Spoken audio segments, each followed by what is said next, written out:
everyone, to episode 152 of the Battlecast Podcast. I'm your host, Peng, joined by the clown that keeps on falling short, Anicor, not in clown fit yet again.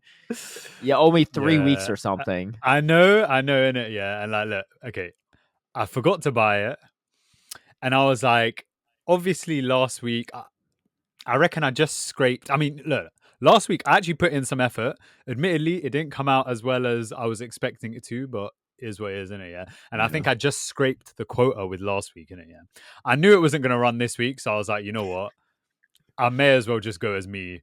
Because if I try the same thing I tried last week, I'm just going to have to do it again anyway. So, all right. Well, we have a guest on this week. Yeah, we have PvP Steve, and I've been waiting for the day where Anicor just looks full on clown fits, sitting next to a guest, like everything just regular, right? And have a screen cap to promote it, and they just see like, they say obviously we got the star of the week, we got PvP Steve, but then we got a whole clown sitting next to him as well, right? That would be the perfect imagery, and Anicor just got it. I don't know. Okay, so. Next week, yeah, I'll tell you what.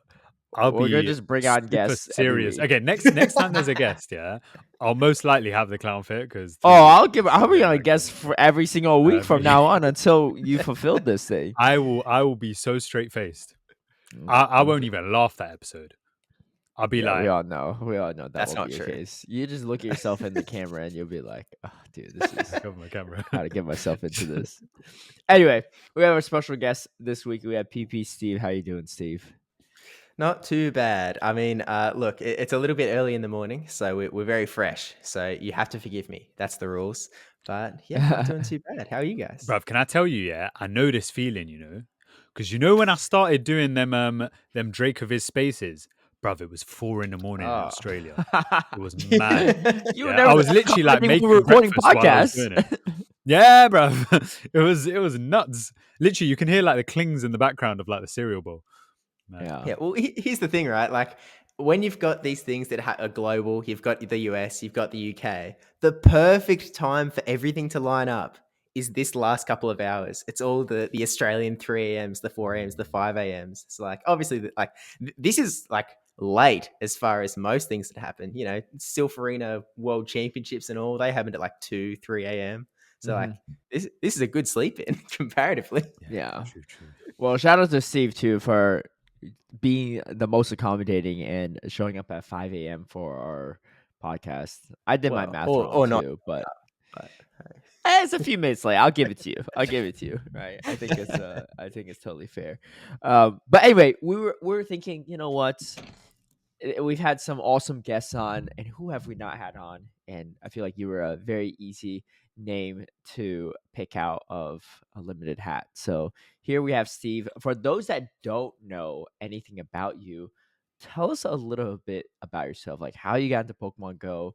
Your username is PP Steve, or is it just Steve? No, is my username is Steve7. Oh, okay. Yeah. So PvP Steve is just like your socials handles, I guess. Yeah. Because I was wondering that. I was like, when the game first came out, I was like, you didn't throw in PvP because PvP wasn't around. Yeah. There's actually a story there. So essentially, like I only started Pokemon Go in like September 2018. Obviously in 2016 I wanted to play it, but my phone wasn't good enough to run the game. It just wasn't. Wait, you didn't play when it first came out? My phone couldn't support it. What do you want me to do? So what you do? You're just like running around with your mates, like pretending to get stuff.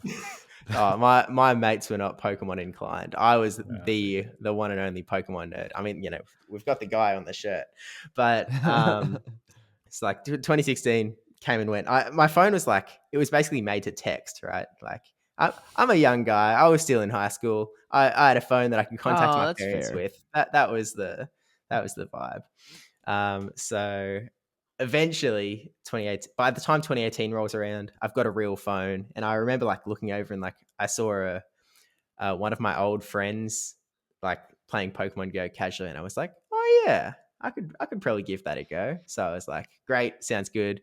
Let's run this thing. Jumped on, and like pretty good time.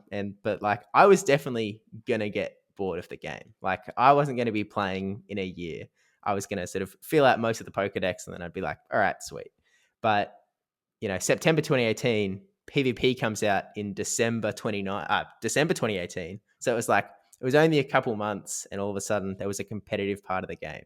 And so I was still sort of meeting everyone in I'm in Newcastle, Australia, so a couple hours north of Sydney. And so I was still raids existed back then. So I was sort of meeting people that way. Zoe Two Dots lives here as well.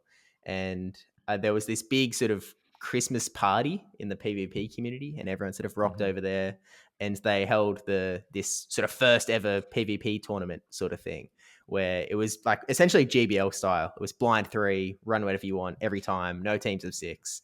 I got what destroyed. league was it? Was it Great League? Great League. Okay. I was running whatever I had, and I typed in I didn't know my typings, so immediately before I went, I typed into Google Pokemon typings, and it was okay, I've got to have some sort of balance, I guess. I didn't think about what was good. I was okay, well, Gengar gives me some good coverage against psychics and fighters, and Entei gives me some coverage against steels and grasses. So it was atrociously bad, and I ended up getting to. They did a top cut, which is odd. I'm not sure who designed it or whatever, but yeah. I did not properly make it to top cut. But someone who did left. They went home, so I just got moved in just so I could lose more. But it didn't go well. But then the very next month, Silpharina started, which is with Boulder Cup in January 2019, and my community. I missed the first one, but they held 2 in the first month. So I attended the second one, and everyone, there was only one guy there that really knew what he was doing, and he swept to the floor with all of us. But I did pretty well. I think he doesn't play anymore, but his name's Lizard Forever. He used to be the Newcastle king of PvP, but let's just say very soon that crown went to someone else. Look, it was lost very soon after. But January, I think I went 2-1. So I was pretty happy. I was okay, sweet. That was the hook in some small iota of success. So then Twilight Cup comes around. I am still meeting people, so I don't have anyone to practice with or anything. So I sort of just go, I looked up Lorma 96 was making Game Press meta simplified graphics for the Sylph metas at the time. And so I just pulled up her Twilight Cup February 2019 graphic. And I just picked one from each group. I was give me one of them, one of them, one of them, one of them, one of them. And there are only 5 groups. So I was I need a team of 6, but I've got 5 things that are pretty good to go. So I just randomly threw on a Spiritomb as Spiritomb sucks, by the way. I love Spiritomb when PvP first dropped. I was wait, it's only got 1 weakness? I'm chilling. Yeah, if only it had better coverage than Ominous Wind Shadow Ball. So, it was on the team though. Oh yeah, Sucker Punch, is that what it was running? I don't know. I just remember it was super slow energy generation. It did nothing. No. Not good. Wait, I never used it, but you never used it. Did you dethrone the king of Newcastle or at that one or no? So we match up, and this is the level that he was at. He had a binder full of simulations and ideas and team comments and what things beat. A binder that he would open up and that wasn't against the rules back then either. No, you could have pre-prepared materials. You couldn't do live simulations and stuff. I don't he just printed out every simulation there was. Seriously, it was hardcore, and I don't know if he was prepared for Spiritomb, but he said, "Look to my team." It's one tells me that didn't sweep his team. Yeah, it wasn't gonna happen. But he was "Oh, really interesting team, man," and I was "I wouldn't know. I don't know how these things work." I think I did end up beating him. Actually, I think you did. It was okay. It was a fluke, man. I didn't really know what was going on still, but I then definitely didn't print off the Spiritomb. I didn't. Again, no sims printed off. I didn't have anyone to practice with. I was just kind of vibing it based on the meta simplified graphic. I was I know that this guy beats these guys. As much as as much as he was the king of Newcastle at the time. He didn't know move counts and stuff. We didn't have that tech yet. So it's a different, probably anyone now could probably beat him then is sort of the vibe, skill level has risen over time. is definitely the case. But I ended up somehow sweeping the tournament, from which I am sure is quite luck based, in the sense that like I just had the right lineups. You know, the recordings are gone, but I can't imagine I had the skill to do that. Let's just say that. You never know. How big was your community, your local community back then? It started off pretty good. So I feel like we were having like, I mean, pretty good compared to how it ended up, where we were struggling to get 4. I think we were having like 12 people, maybe. Oh, that's pretty good. That's sort of range. 4 people. I mean, Anicor had 4 people at his cup last weekend, so that wasn't, you know, it's still a problem in some places in the world. That's for sure. Yeah, we had 6 this time. Let's go. What place did you get? What place did you get? 6th or what? Don't tell me you got 6th. No, I got 5th. Was that tied for 5th? So you technically like the 6th place person got the same record? Possibly. He's on that world's grind for sure. Well, anyway, back to Steve. So yeah, because you weren't making content back then. I wasn't even screen record. I didn't even know to screen record back then, because I wasn't making YouTube videos either. You were screen recording back then too, or? I don't think I knew how. I think that was a concept beyond me. So I can't go back and watch the battles as much as I want to. Just gone to time. But then that sort of, once I got a win under my belt, I was like, all right, this is for me. Let's go. Let's dive into the puppy. And so like the next month we ended up doing, I don't know how I got inspired to it, but I started up an online Newcastle thingo as well. And so at the time you had to get everyone up to Ultra Friends so that you could send remote battle invites. So like, I made a spreadsheet and we got that all set up in Newcastle. Like, I think I just sent a message in the Discord, like, who wants to bother to get Ultra Friends with everyone so we can do some battles? Like, wait, so you added people within your community? Yeah. Oh, no, I was like, whole other end. I'm like, who outside of Atlanta or outside of Georgia wants to scrim, right? I can't let my locals know my strats. So like, I would purposely scrim with people from other parts of the world too. So I ended up being in a Discord with that, actually. But I think I sort of jumped onto the same thing a little bit in, like, once I got it working for Newcastle, I think the next month I also set something up for, like, Zoe 2 Dots obviously has a Discord server, wherever that may be. And I set up another online sort of tournament thingo in that server. So again, you had to add everyone as Ultra Friends. It's like, it's effort, but that was sort of my intro to international stuff as well. And then I ended up joining Go Stadium lobbies. I was in the same lobby as this Newcastle King, by the way. Like we just happened. Really? What the odds of that? Might have been one to tell me this about. person was deep into it too. They didn't just play for like 1 or 2 tournaments. They were like into it. They were good. But I think he might have been the one to message me and say, hey, I just joined this lobby thing. You should join in too. And I was like, oh, all right. And so, we were that close in the order that we joined that we just landed in the same lobby thingo. But then, Tempest comes around. I think I win one of the tournaments. I don't win the other one. And then Kingdom Cup is when I'm like, all right, I think I won another tournament.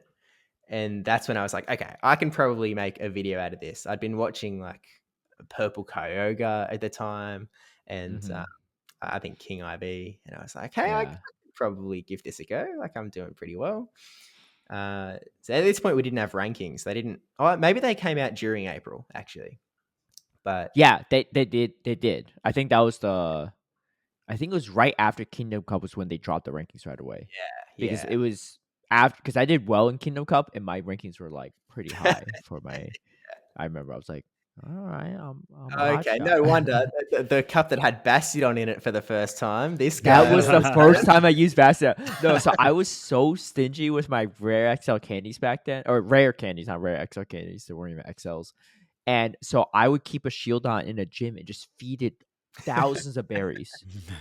I remember I had it in a gym.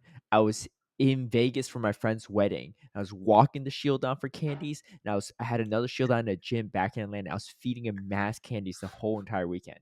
And then I finally I didn't have enough candies to shield on candies to actually make it organically. So I gave some rare candies. I think I dumped I don't know. It was 100 something, which back then I was like, oh my gosh, so much rare candies for just a non-legendary.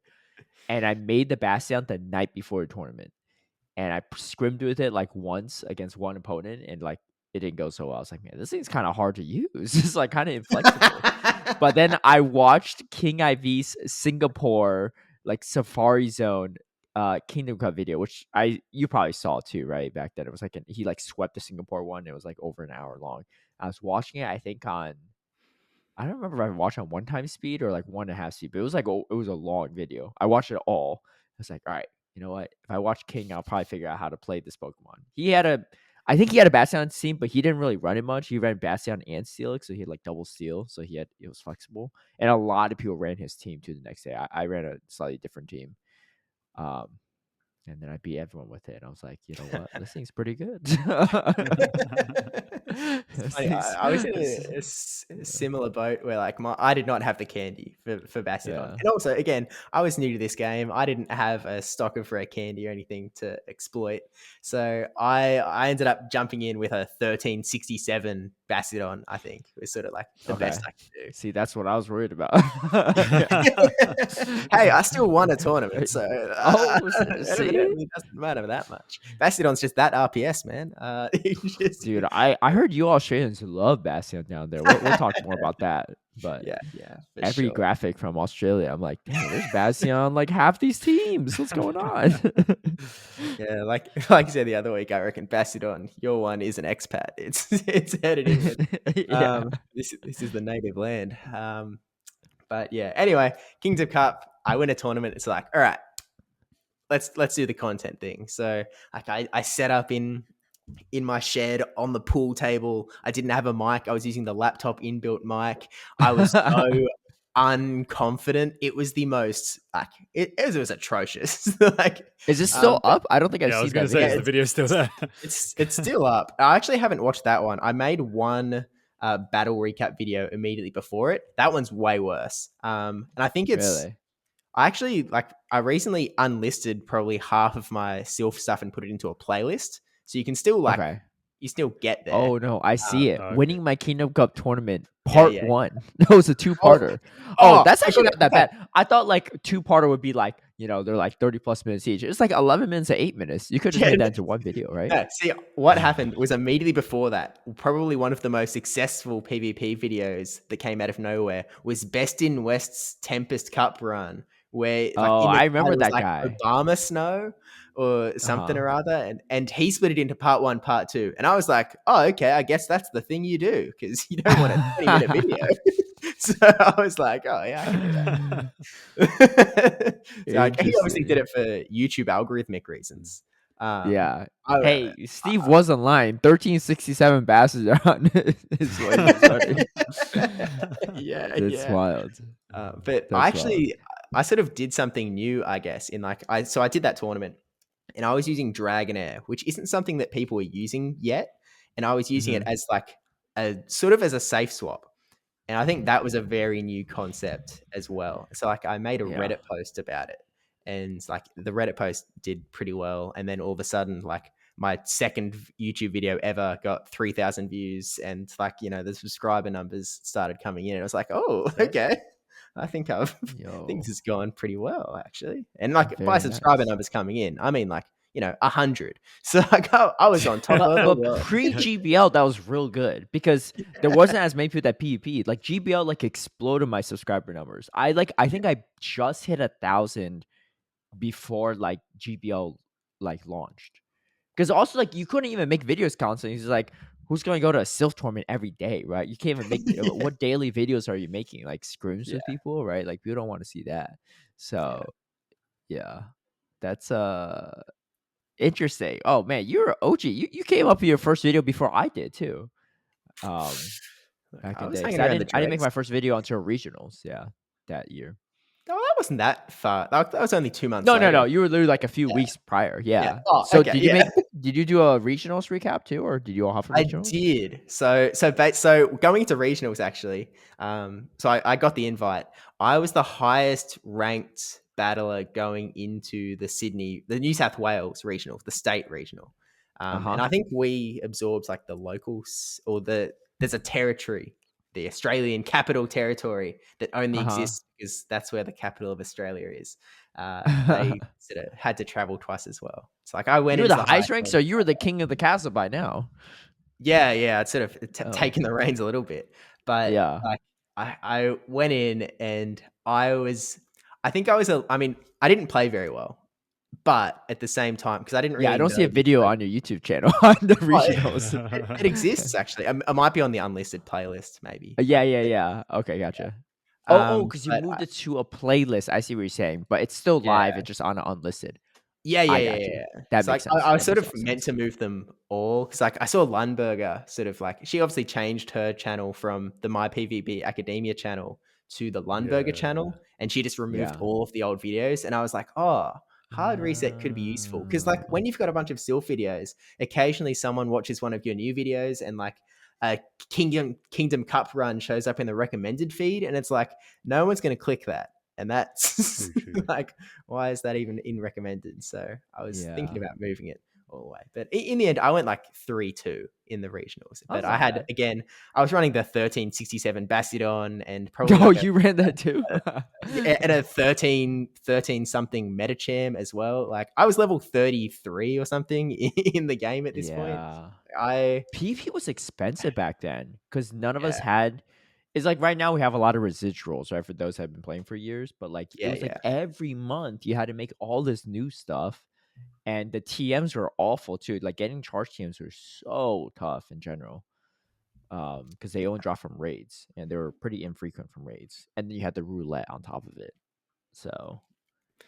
It was plus there were a bunch of legacy moves. We didn't have elite TMs yet, so there was like some Pokemon that you had to be really lucky to be able to we talked about that last week. I got 2 Dragon Breath Gyarados back then. I listened, but I never like I tried to go on that grind in Newcastle, but it was already done. Like everyone had already swept things up by That's the time. The tough part too, because you got some people that are real greedy and they just like scoop them all up.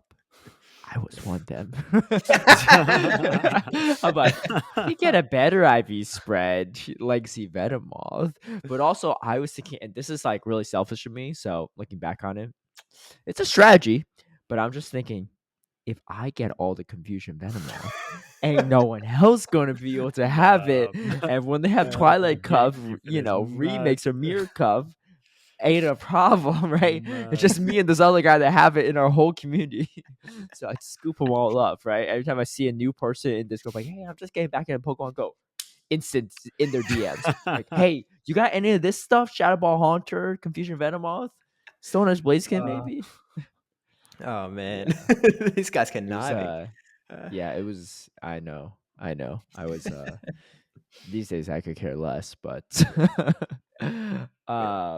That's wild too. Yeah. So this one person had a shiny Last Resort Umbreon, and for the Ferocious Cup, where it was very necessary. Because like before PvP, all of the community days happened. We didn't know that we needed one under 1500 CP. The only reason I had a Venusaur. I had a Venusaur because it was a hundo, and it was just a low level. Yeah. Powered it up. Yeah. I still use that hundo Venusaur to this day. But it's got a nostalgic value. It's the way to get. It's like 14. Hopefully, you're not using that 1367 Bastiodon still. It's just never powered up. Yeah, the nostalgia on that one could probably go. I think it is still the one I use, but powered up proper. So I took a look at my thing. I powered it up to 1465 by the time regionals came around. So it was getting there. Oh, that's an upgrade. Hey, you're pretty much there at that point too. Yeah, but I ran Bastion on my regional too. But everyone talked about Lugia that they didn't remember. I was true. DJ and Bastion master back then too. It was the best steal back then too, though, because there was Propass did not get released when my regional happened, and it beat Melmetal because Melmetal didn't have superpower. Yeah. So it was like, I was like, why wouldn't you just run Bastion? It's just like the better of all the seals. Yeah. But yeah, there's no reason not to run it, which it was an accessibility thing back then as well. Like people were struggling to get one for Kingdom Cup at least. It's like they had 2 you need months like of lucky it. IVs. Yeah. Yeah. Well, you needed, I think it was like only in eggs or something. It was a rare find at the start. And then you needed the candy as well, obviously. But that 1465 Bastiodon is counterweighted by the 1365 Metacham and the 1414 Azumarill. So look, I didn't exactly. I went in with a hand tied behind my back. I didn't have the candy. I mean, Anicor, you don't know how hard it was in the early days, okay? Like, resource was very limited. I know Adib was like getting people to power up stuff and trade it to him because he was so low on resources. Like, this man was begging around like Oliver Twist. I don't know how he found the counting souls to do that, because I for sure been like, you're on your own, my guy. Like, good luck. Yeah, he's still doing that actually into like 2021. So, but that's a deep problem. Some of us have moved out of that. But so actually, there was one at the regionals. I played this one guy, and he beat me. He beat me pretty handily as well. And afterwards, he was like, "Man, and you're the highest ranked player in this tournament. How'd you get so high ranked?" And I was like, ouch. It wasn't Shmusiv, was it? Because I know he went over to Australia for a regional. No, he did. Yeah, he won one of them, didn't he? He stole one of our invites. So I don't know if you know this bit of lore, Anicor, but the guy that Sylph Worlds, it used to be 3 different regions. It used to be North America, Latam, and Europe, and that was it. So it was like 3 like world champs essentially at once, because they didn't do like a full world thing that first year. And the world champ of, or maybe they just call it like the NA champion or something. They called it world champ. Did they call it world champ? Okay, yeah. So I thought Speedy was like the first world champ, though. Isn't that what he said he is? I thought they had a different name for it. Sylph champ, maybe? I don't know. Anyway, that North America Sylph champ, he's from Boston, but he was playing a Australia regional because I think he was vacationing there or something for like a week.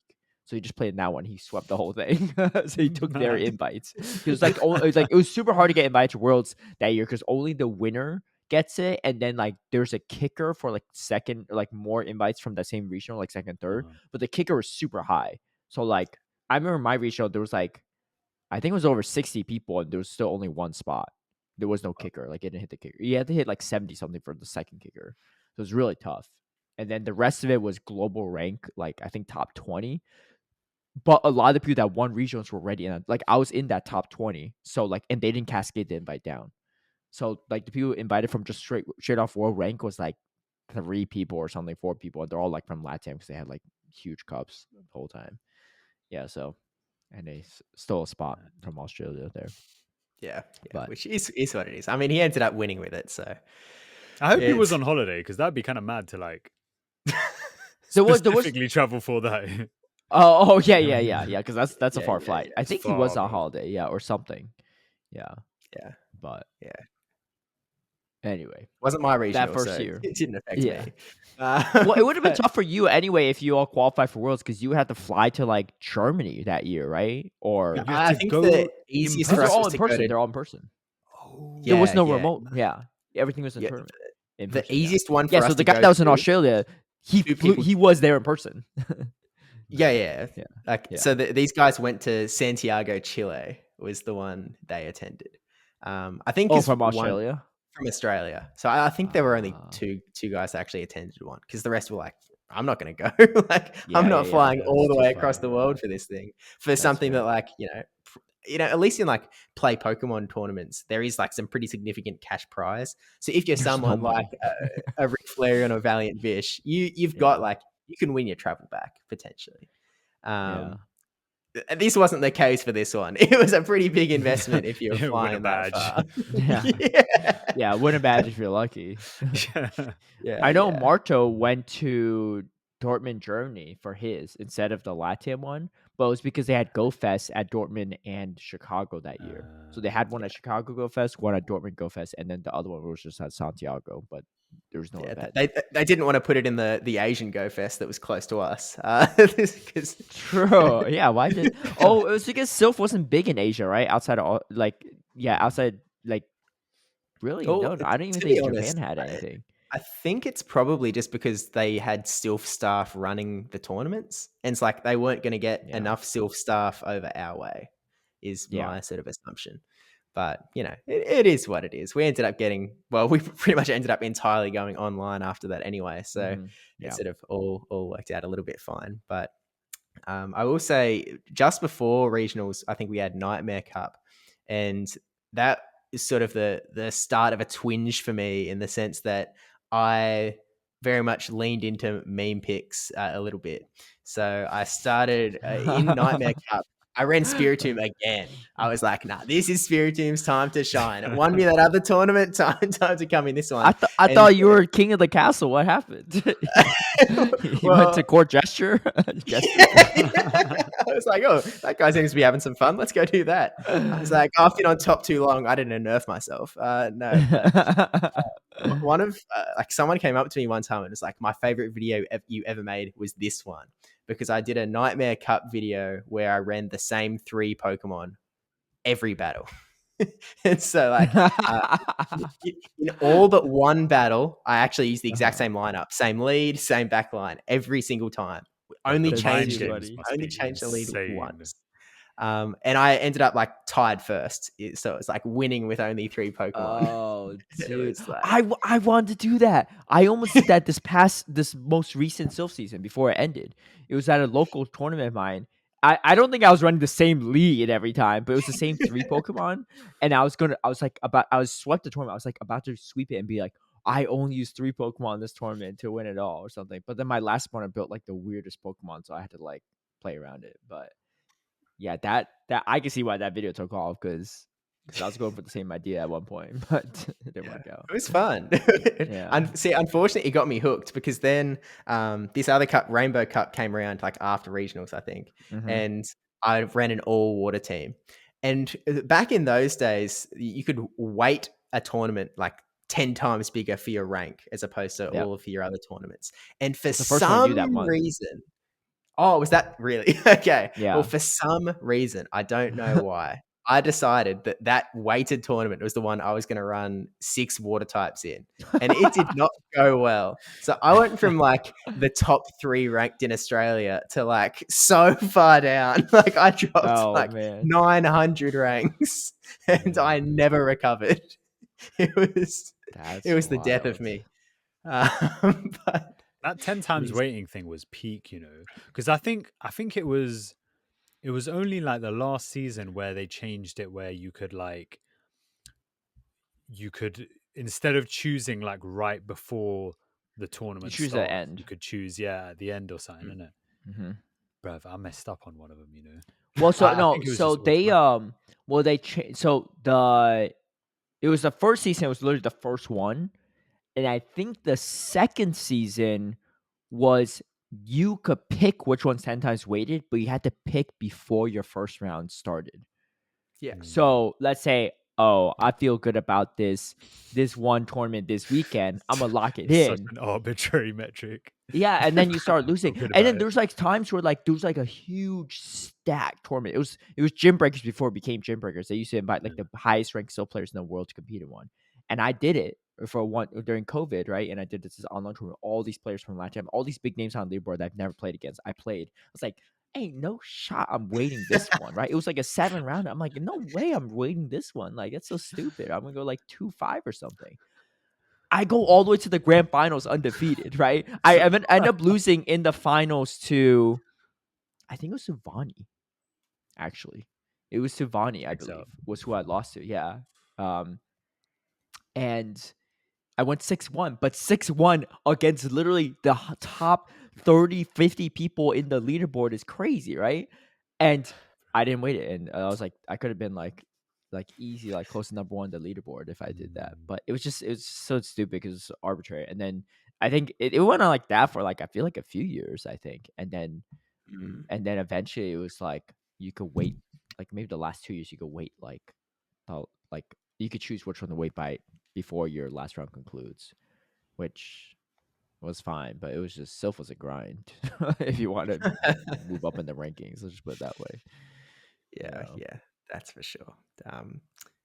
I think that's sort of the last like big Sylphie bit. I mean, like I guess YouTube content wise, I mean this all spawned from that one question of introduce yourself. This is the longest intro of all time. No, it's okay. This is exactly what we want to hear.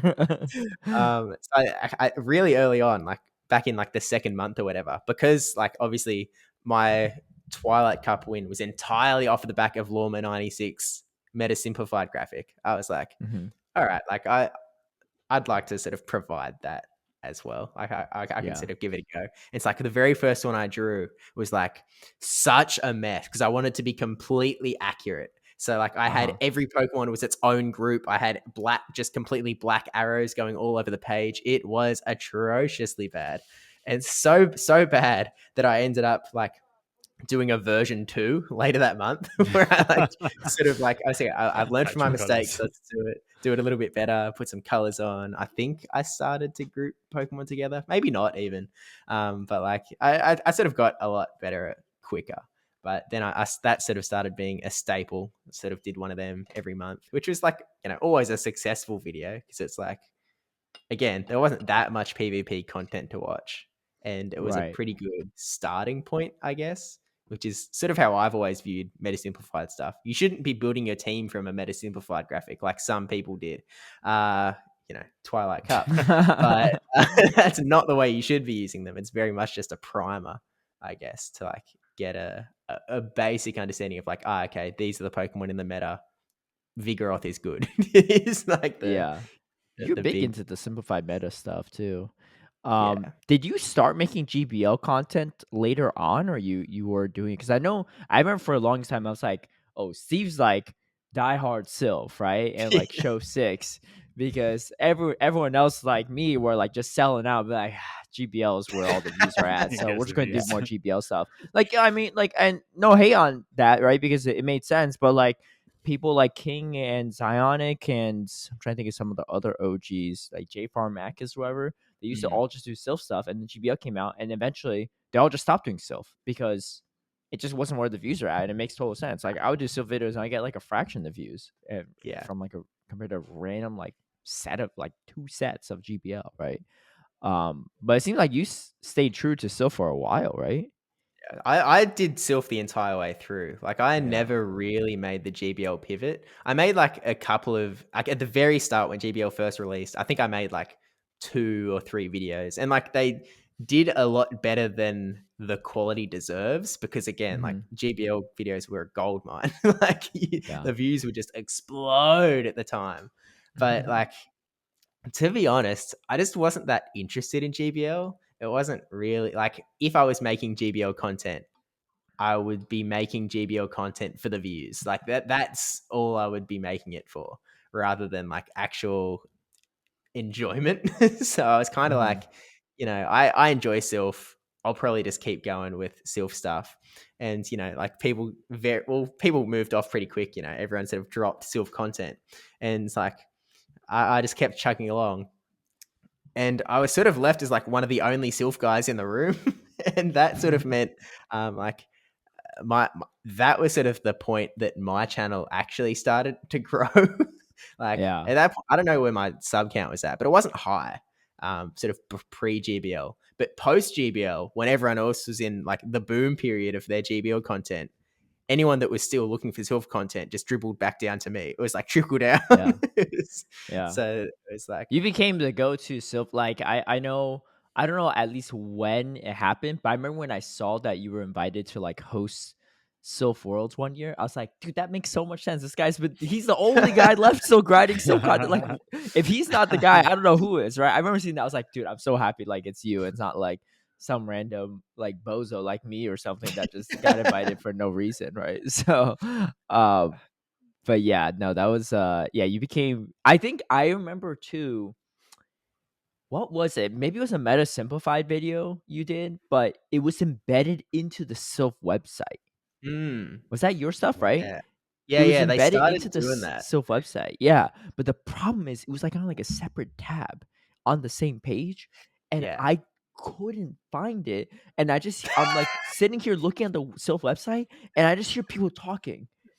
And I was like, who is talking? Right? I'm looking at every single one of my tabs on my window trying to see if I have a thing going on, like in some other video, and none. And I was like, all right, it's just the Sylph website, but like where's this video? And it took me forever to find it. It was like literally same web page, but there's like embedded tabs as well within the web page, not like at the top. Yeah. It was like in the middle of the page. I finally found it, but I'm a virus, man. You can't get rid of me. Can't get rid of you. Yeah, exactly. I'm in your PC. You're gonna have to kill Sylph to get rid of you. They did. They did. And they did. Very unfortunate, but yeah. Look, I'm sure that news hit you pretty hard too, right? What was that like? Yeah, it was very much like I had a 2-week notice, I guess, ahead of stuff, because for the last 6 months, it's like a real job. Yeah, exactly. Like for the very last season of Sylph, I had a little bit more of an actual helping hand in sort of organizing stuff, and so that like the news sort of came through 2 weeks earlier, and I went, okay. I mean, this is obviously most of my YouTube content, so this will obviously mean I've got to pivot somehow. At the time, I was doing meta simplifieds for GBL metas as well, which outperformed the Sylph stuff by so much. Like they were, even though you just got into the GBL space, right? Yeah. It was like, my first video to hit 10K views, GBL meta simplified, and it was like, it's like GBL was where it was at for views, but I was kind of like, it was a little bit, I'm not sure what to do from here, because you're right. In some ways, I was very much sort of the Sylph guy, and it was sort of a big fish in a very small pond. And, with that all sort of closing down, it was like, what do I do here? Do I just go and make GBL content and just be like again, it's not really what I want to be making. And there's already guys that are like so much bigger. So it's like, I'm not really providing anything new. I wouldn't be giving any new perspective or anything. So I was like, that doesn't really fit the vibe, I guess. So I think in a lot of ways, I sort of ended up pivoting to like sort of event stream sort of stuff. So like over the last year and a half, I sort of started a Clash of the Champions series. Where like the very first one, the idea was basically like you mentioned the 3 Sylph world champions or whatever they were called from that first season, how they never like sort of played each other. And I saw this tweet from Zionic from 2019 saying like, oh, we should get these guys to battle each other. And it obviously just didn't happen. Right. So I was like, COVID happened shortly after. Yeah, exactly. Well, I was thinking like even remote, like just get them. There's only 3 people. Just get them to add each other. Right. And like, at the time, I don't know why why it didn't happen. It feels really obvious. We could wait 30 days for this to happen. Yeah, exactly. Like it's cool. But I was kind of like, let's get all of the Sylph Arena Continental Champions and all of the Sylph Arena World Champions from every season, put them all in a blender and sort of see what happens, get them to face each other. And it's like, Shmusif was there, and Speed is Chief, and whoever was like, I think Vroom Vroom Power had been world champion by that point. I think Wadaj hadn't yet. We hadn't finished off. No, because that was like super recent. Yeah. Wait, who won Sylph for Latam and Europe? It was Raging Taz for Europe in season 1. Who won it for Latam again? I can't remember. I never know how to pronounce it. It was like Memo. Ventuski was season 1, wasn't he? No. He was season 2 and 3. Oh yeah. For the Continentals, he just said he's the Latam guy. By then it was the Worlds. I think it was. I don't know. He beat that one guy that used to dispute everything. No, it's not Doombug. It's not Doombug, right? It's before your time.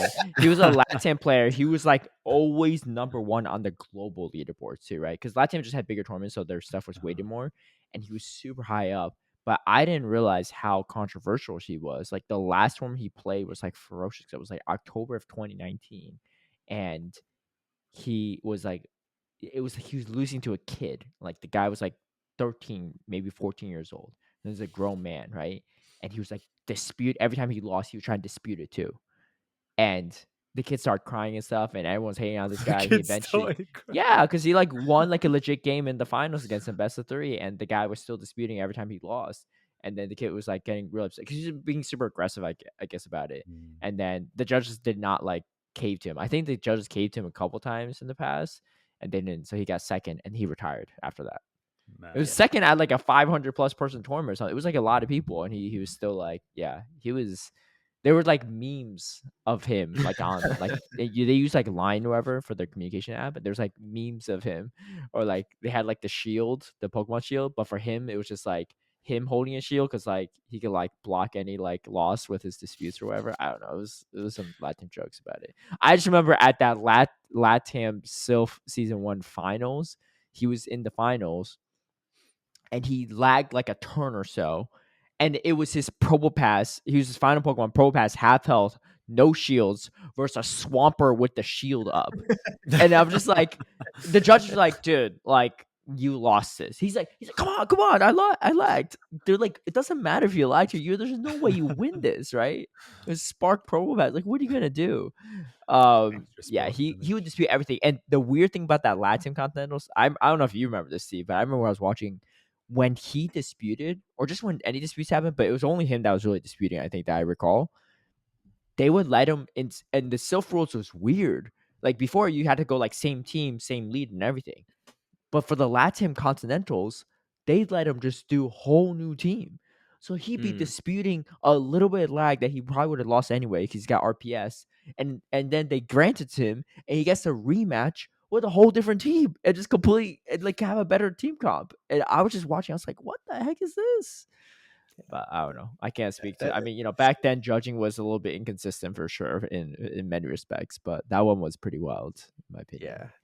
Yeah, they just made that special rule for like the Continentals where like it was fresh new teams. And I never really understood why, but like they did that the second year, but the first year they didn't even do that. Oh, really?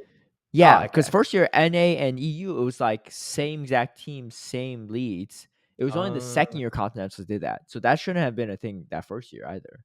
Okay. The reason that it's in my head is that it must have been all of them was because again the Aussies went to that one, so they did actually. I think they handed out like yeah. So like, they're like, wait, this is a new rule to us. It was a new rule to everyone. Yeah, maybe besides Latam. Yeah. But, they're also like one of those disputes where like I hear stories about like you could see it from the crowd. He was like, look, I'm tapping, and he like wasn't actually tapping the phone. He was like hovering just above it. Wait, wasn't that same guy that like? Yeah. Oh my gosh, what was his name? I can't remember. His name began like an M or something. I don't know. I just remember who won. Wasn't it like Escombrora or Escombrora? Yeah. I think they're from Mexico too. They must have stopped playing too before the championship series came out because they were really good at Sylph too, even that second year. I played them in like GBL once, like a year and a half ago. But what? Where are they at? These are at the time. I'm trying to Google them now. We were both around Peru. Like 2,500 maybe at the time. Yeah, in whatever meta it was. This is an old school lore that Anicor doesn't even know about. It was before he was born.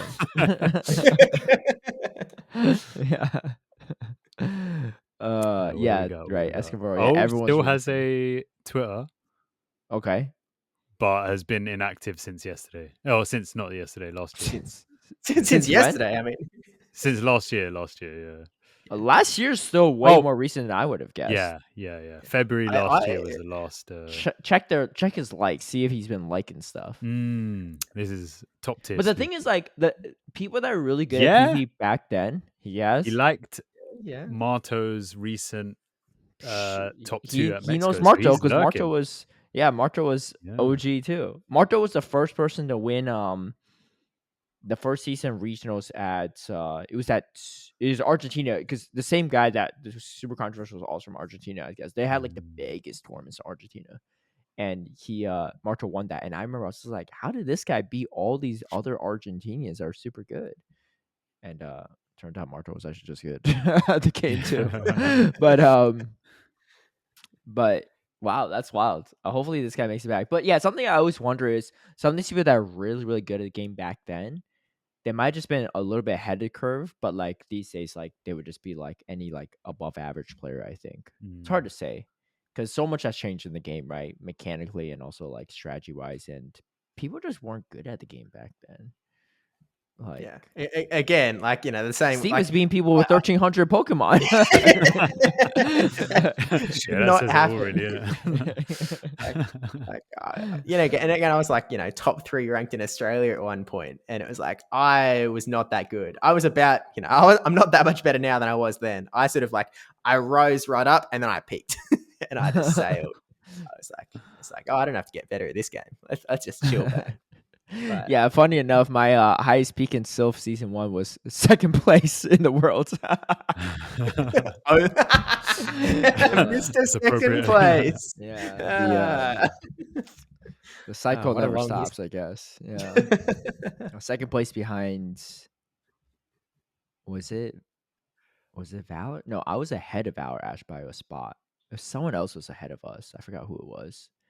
And then the Argentinians took over. But so this geezer plays Smash Bros now. Oh, that's not an easy game. That's wild. That's his thing. Yeah. Hey, I conquered Pokemon Go. Time to go conquer something else, I guess. Yeah, that game's hard to conquer, but best of luck to that guy. He was always chill every time I battled him though remotely. But yeah, so Sylph eventually just died off, right? But you had this champion series, like you said. And then you started making some, like, I know Australia content's a little bit hard to make because there's not like regionals like broadcasted, right? But you started pulling like footage from the phones and showcasing it, right? Which is really cool. And then you all recently had a perch stream, which tell us about it. Yeah, so the Australian history, like obviously we don't get streams for our regionals and such. So like I remember the very first one I went to was Melbourne 2022, and like Zoe Two Dots was there with a media pass, and she just like set up her camera and was like zoom lens into the phones, and so like she just recorded all of the grand finals of Ric Flair versus Valiant Fish, and so like we were a little unclear as to what a media pass for that. Well, apparently, yeah. Well, that's what we thought. Like that was the vibe that was going around. So it was like, oh, she's got a pass, so she can record. Because like the battles are TPCI's or ESL's property. It's someone's property that isn't ours. And it's like we weren't allowed to take the recordings off the phone. So she just recorded the grand finals. She sent me the footage, and I made a video with that, sort of recapping. That's so crazy. Like it's not like the footage looks any different. It just looks worse quality, and that's like why can't they just give you the footage at that point if they let her do that, right? At that point, it's just like, okay, well, here's like we're living like in the 80s or something. Like what is that? Even at Melbourne this year in February, we were like, hey, like, Zoe's going to be there. She's recording the footage again. Like, can we just yoink the footage off the phones after? Like, we'll be out of your way all days. And they were like, nah. Dude, that's like old school, like bootleg movies where people bring in the camcorder and they record it like, oh, Iron Man 1 leaked, right? And it's just like someone with a shaky camera holding it for 2 hours straight in the movie theater. Someone gets up where people are laughing and clapping, you can hear it all. And I'm just like, dude, I can't even read. Yeah. But the only difference is that the bandy cam, shaky cam thing is legal in this case. It's like, oh yeah, you can do that. Just don't put the high quality. So we move forward in progress, I guess, in humanity from that one. It's a bit of a ridiculous rule though, because I think I tried to ask about the first ever regional, the Liverpool one, isn't it? Because obviously there was no recording of that. It was the same sort of like, Azure with his phone in the background, isn't it? And they said a similar thing. They were like, it's property of TPCI. So do they not want you to monetize it, I guess, on like a YouTube channel? Is that what it is? Like, bruv, honestly, it doesn't even need to be that. Do you know what I mean? Innit? It can like, they can broadcast it themselves, or do you know what I mean? Innit? But Yeah. It's a bit But mad. for Perth, you got access to it, right? Yeah. Because So nice. Perth, So we made some progress we there. finally made some strides. So basically, like, we had to get approval from TPCI and from ESL Australia, who are the guys that are sort of running it on the ground. And so, like, we had to get their approval. And once we had that, it was just about working with ESL Australia to sort of make sure we didn't get in their way, basically. So, like, I don't really know what I'm allowed to talk about and what I'm not allowed to talk about, because it was all sort of like unclear. Yeah. Well, don't say anything that gets you in trouble, I guess. I'm not going to jeopardize any future oceanic streams. Hopefully it all goes well. But like, basically we just had it set up pretty janky. So like, I literally just had my laptop set up at the end of the table. I got, and like, they didn't provide any funding or whatever. It was like, TPCI was kind of like, you're free to do it if ESL Australia is cool with it, and if you're cool with the fact that we're giving you $0. And I was like, yep, cool, like happy days.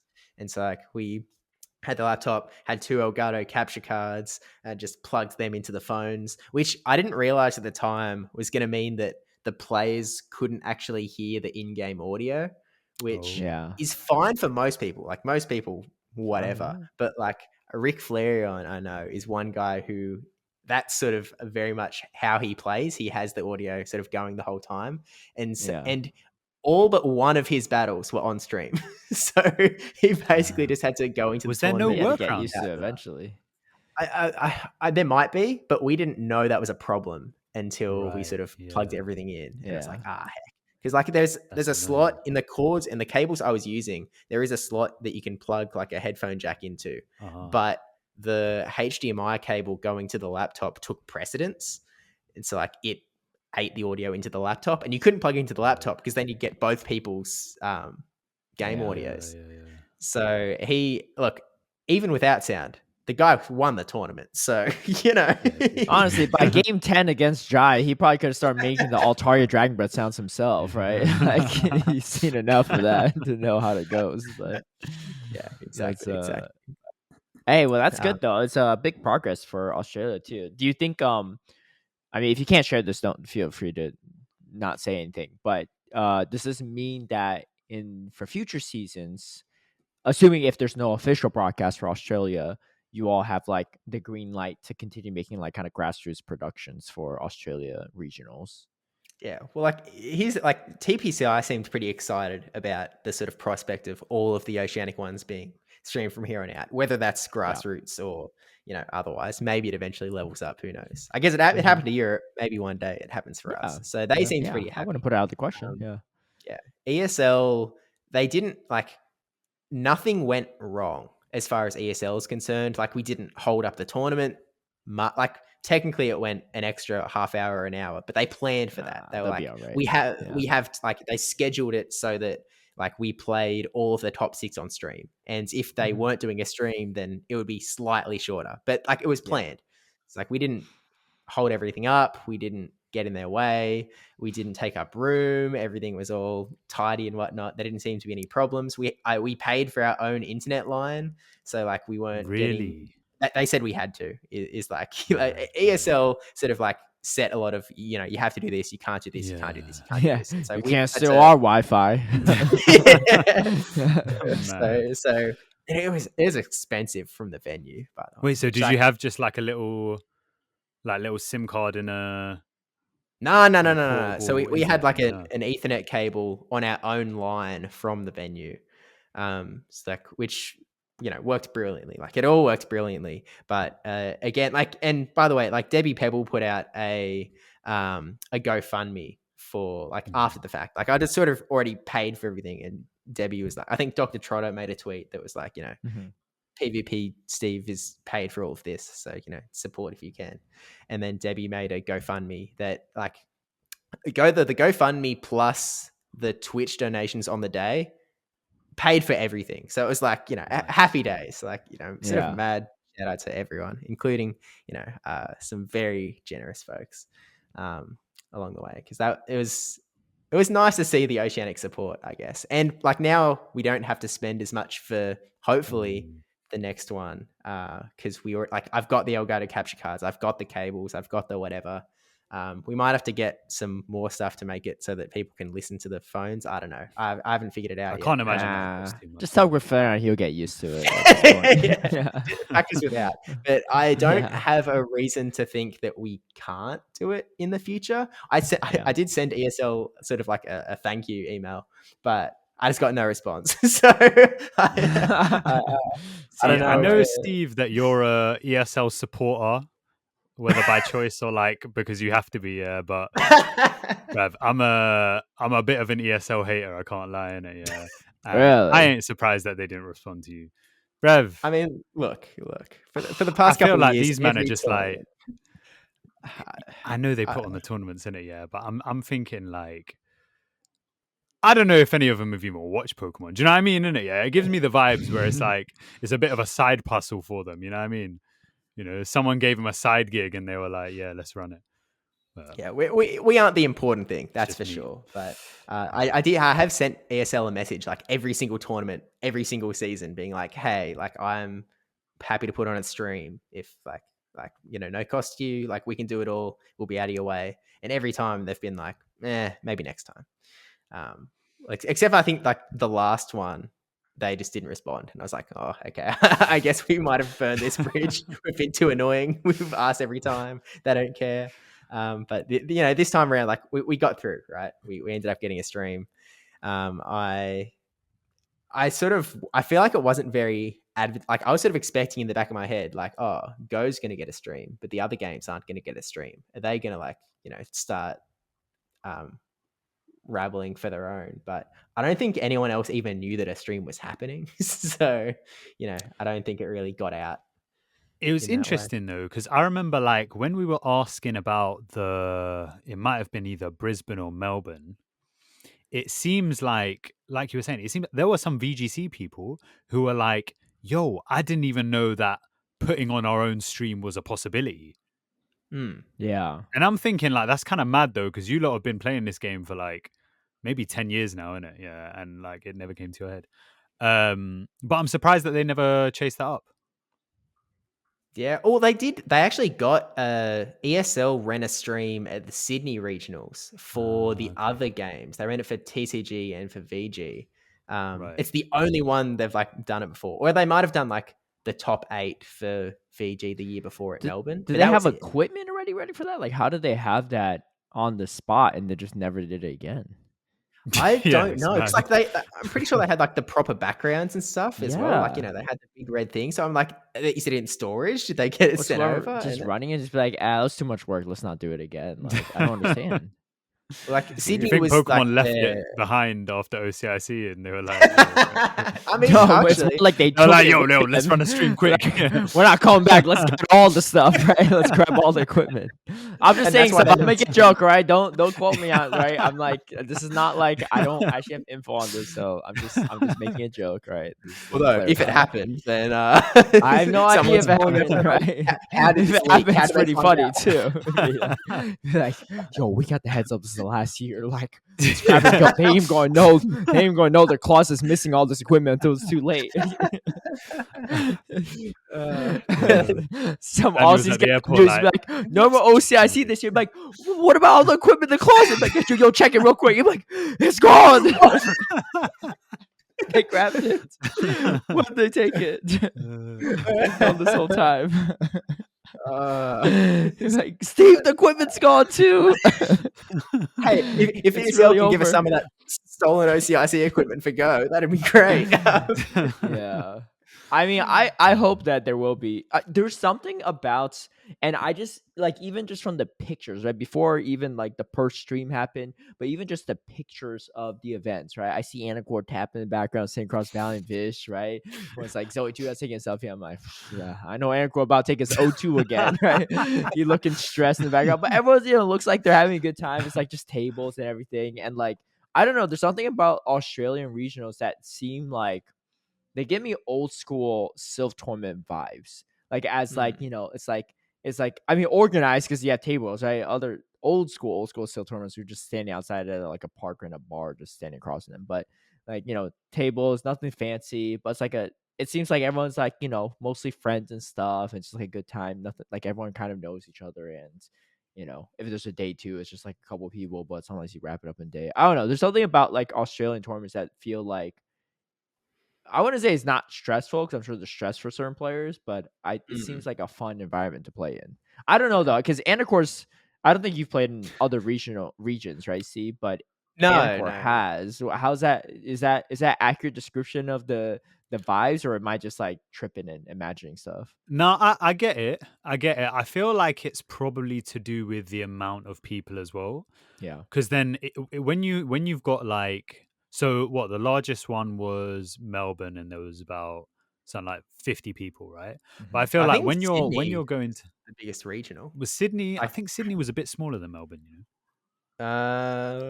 Maybe I'm wrong. are we talking OCIC or similar sizes? Anyway. Yeah, similar sizes. So like around 50, and I feel like when you've actually, Sydney did feel kind of packed, yeah. But I feel like when you've got like, going 80 to 100, there's like, firstly, more groups. So you've got like more matches maybe happening like simultaneously or something like that. Yeah. And then there's also more people like around as well, Yeah. So it's, well, yeah, obviously it's a bigger tournament, more people to like interact with and stuff like that. But I feel like because they're like slightly smaller, it feels like you kind of almost know everyone in the room. Do you know what I mean? Mm-hmm. And if you don't already, then like after meeting them about an hour, and you kind of just know everyone in the room. So I don't think it's quite the size of the tournament, because like Peoria is smaller than some of the Australian regionals. Yeah, I mean, I don't know. It's like they're not. I don't remember Peoria last year, but this year was like 80 something, 90 something. I think the year before, I think it must have been. Yeah, the year before was small. Yeah, I think it was like maybe it was the same then. I don't have a comparison. But I think the difference is that not so much the number of competitors in a tournament, but the number of Australians that compete is smaller in general. So it's more of I think it's more of a tight knit community by default. And it's sort of like, I guess also it's like everyone from the same country as well. Do you know what I mean? As opposed to like European ones, where it's like people from kind of different communities. Yeah, well, the way I feel like it might have built itself up when we went to when we went to World Championships in Yokohama. We had 10 Aussies qualify, and then Debbie and I were hanging around, and there was another few Aussies sort of with spectator passes as well, and we sort of like, I feel like the Aussies really stuck together as a contingent the whole time, and we're like, whenever one of the guys was on stream, we'd all go and watch. Whenever the guys was playing on the tables on the TV, we'd all go and watch. It's like we sort of all moved around as a unit and just sort of hung out the whole time. And I feel like that is maybe a symptom of the fact that we are a little more tight knit, and like, I don't think this quite paints the right picture, but I feel like in some way it's a little bit us against the world in a lot of factors. There's a lot of people that crap on you all as a region. I will say that. Yeah, they'd be like, oh, of course, Yakover's winning all these. He's playing against like 5 people every time, like, blah, blah, blah. But a lot of the Aussies top cut more at a higher percentage than the rest of the regions. So I don't know what people were tripping on, but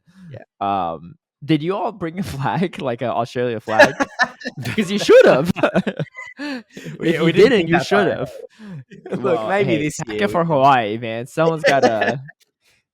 If Anicor's going to be in the background holding a Nava Empire sign, someone's got to have at least an Australian flag for all the Aussies on stage, right? We'll get it going. We'll get it going. Look, I mean, that has reminded me though that Anicor did beat me at Sydney Regionals, but that's close. You almost lost. You almost lost. But you were actually running Spice, right? Anicor runs straight basic meta every single time I see him in any tournament. When I say what's the spiciest tournament you ever run in a tournament this season, Anicor? You know what? This season, your own website could drop me this fact real quick. But if you you can fess up yourself. It's probably a bomber snow. I'm not gonna lie. Oh, bomber snow? That was probably the spiciest thing I've run this season. Yeah, that's probably just once. A bomber snow Melbourne.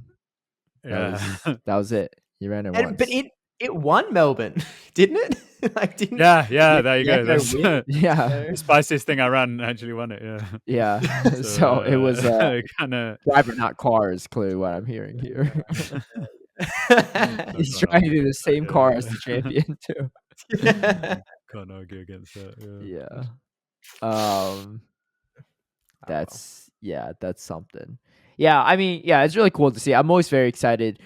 Personally, I mean, I know a lot of the Oceania players, like pretty much most of all the like the top players in the region, but it's still a joy to see them compete at Worlds too, because they don't get the spotlight like the other TPCI regions. It's always them and APAC regions. I'm always excited to see because you never know what you're gonna get. And honestly, I could care less. Like I know I joke with Anicor about this. I could care less if NA wins at all or whatever. I don't got no like continental pride or country pride. Like I would love to see some person from, you know, Malaysia or Thailand just take the world championship, right? I think that'd be a really cool story. You know, I would love to see NA players get beat by some people from regions that aren't known, because you know, some of these other regions, they all think, like, I give EU a lot of crap too, because they all think they're the best players in the world. But I will say, in second place in that is probably NA, right? These NA players definitely think they're the best after EU. They might actually be the best, but still, they do got the ego as well to kind of match EU there. So I think one thing that's kind of interesting though, I don't know about TCG, but with VGC, it seems like outside of like, so you got Europeans who've won the world championship, varying different countries, and you got Americans who've won the world championship. But Asia wise, it's only been Japanese players. So I think that would be really made like interesting. top 5 or so. Maybe some of them have top, like, what do you actually mean? win? Wait. Oh yeah, Sajin won. He was Korean. Yeah, okay, my bad. TCG. Oh, sorry. You're talking about the other game. Sorry, I got confused. Yeah. I was talking about the other game. Yeah, well, Sajin Park, won. Yeah, but I mean, still, that was. But yeah, I've never heard of you know, some of these other players from some of these other countries winning in VGC in it. But I feel like in Go, like there are definitely players from those regions who I'd be like, they can potentially win. Like they've got the skill to win in it. So it's a numbers game, in my opinion. It's so tough because they don't get as many invites. True, yeah. Like Japan, no hate on Japan. I think they deserve all the invites, but they get what? They had 20 spots last year. Yeah, this year they've got 16. They have 16, right? That's more than the rest of last year. They had last year they had 2 from Korea last year and the first year too, right? I don't know how many spots did Japan have the first year. Do you know that off the top of your head? First year I think they had 8. That's still a good chunk. Yeah, for last year they had 20, but this year they have 16. 8, which is a bit crap. How many were from NA that first season? There were 10. That's kind of nuts. They had 8 from Japan the first season, and we only had 10 from NA. That's kind of wild. But hey, Europe ended up doing it, so you know. True. Yeah. And now EU's talking like they're the best in the world. If that never happens, y'all should have statues of Dancing Robin and Miwito in your houses if you're in EU, right? You'd be worshiping these people every day, right? Yeah. And then if you're a real dedicated EU believer, then you have a third statue of Scafo on there as well. we did what from last year. Yeah. Every morning I go up to my EU shrine and I do my 5 daily waiter turns. Yeah, you can weigh all you want. One of these days, Oceania is going to get into the combo. We just have to win one. That's all. Yeah, that's all again, it is kind of tough. So I'm curious on your thoughts on this, Steve, right? Because this is first year, and we talked a lot about this on our podcast too. But what are your thoughts on the championship points now that we've moved over to it too? Because, and we'll talk about the travel war specific part later, because I was going to bring up Jakovic's tweet on that, but specifically just the qualification standards. What do y'all think? I know they dropped the qualification standards down a bit, which you put out a great tweet on. You did you put out like, oh, here are some of the top trainers in the world and how they would, if they would qualify, and like a good chunk of them also wouldn't qualify for Worlds if they were under Australia's region, right? Because if they went to all 3 regionals per se. And some people were calling you up like, blah, blah, blah. Like, I forgot what they said. And then you're I'm just totally picking, man. Yeah. I was like, and then you're like, well, I was just picking like 3 top trainers, but like, if you want to cherry pick, here's the best 3 tournaments that they still don't qualify. Like, like instead of the first 3, but luckily they lowered the cap, which was huge. And then they brought locals too, which is also a huge part. Cause even if they lowered I don't want to say like, you made them lower the cap, but Nah. Lower the cap, you know. I'm not I gonna lie. I think it was a in pretty the good works campaign, you before. know. Honestly, Look, I didn't even think about it that way, but you might have done some work. Now I was thinking close about proximity. I'm not taking any credit here. You can see I got feel their like ears and eyes open. You know, they're monitoring socials and stuff. Nah, they had. I mean, they definitely had locals cooking in the background, right? Like that was gonna come at some point. It came pretty late. So like, yeah, you're right. So originally it was 300 CP to qualify, and we only had 3 regionals. Which again, like one of them is in Perth, which for most people, the vast majority of Australians, that's like a sort of the equivalent of flying from New York to like California. Is sort of the distance, but it's more expensive here because like in the US there's more flights between those. So like, dude, I did not realize how big Australia was. It was I looked at it on a map, and it's the same size as US, arguably bigger if you go from certain areas. I was like, what the heck? I thought this place was like a tiny island.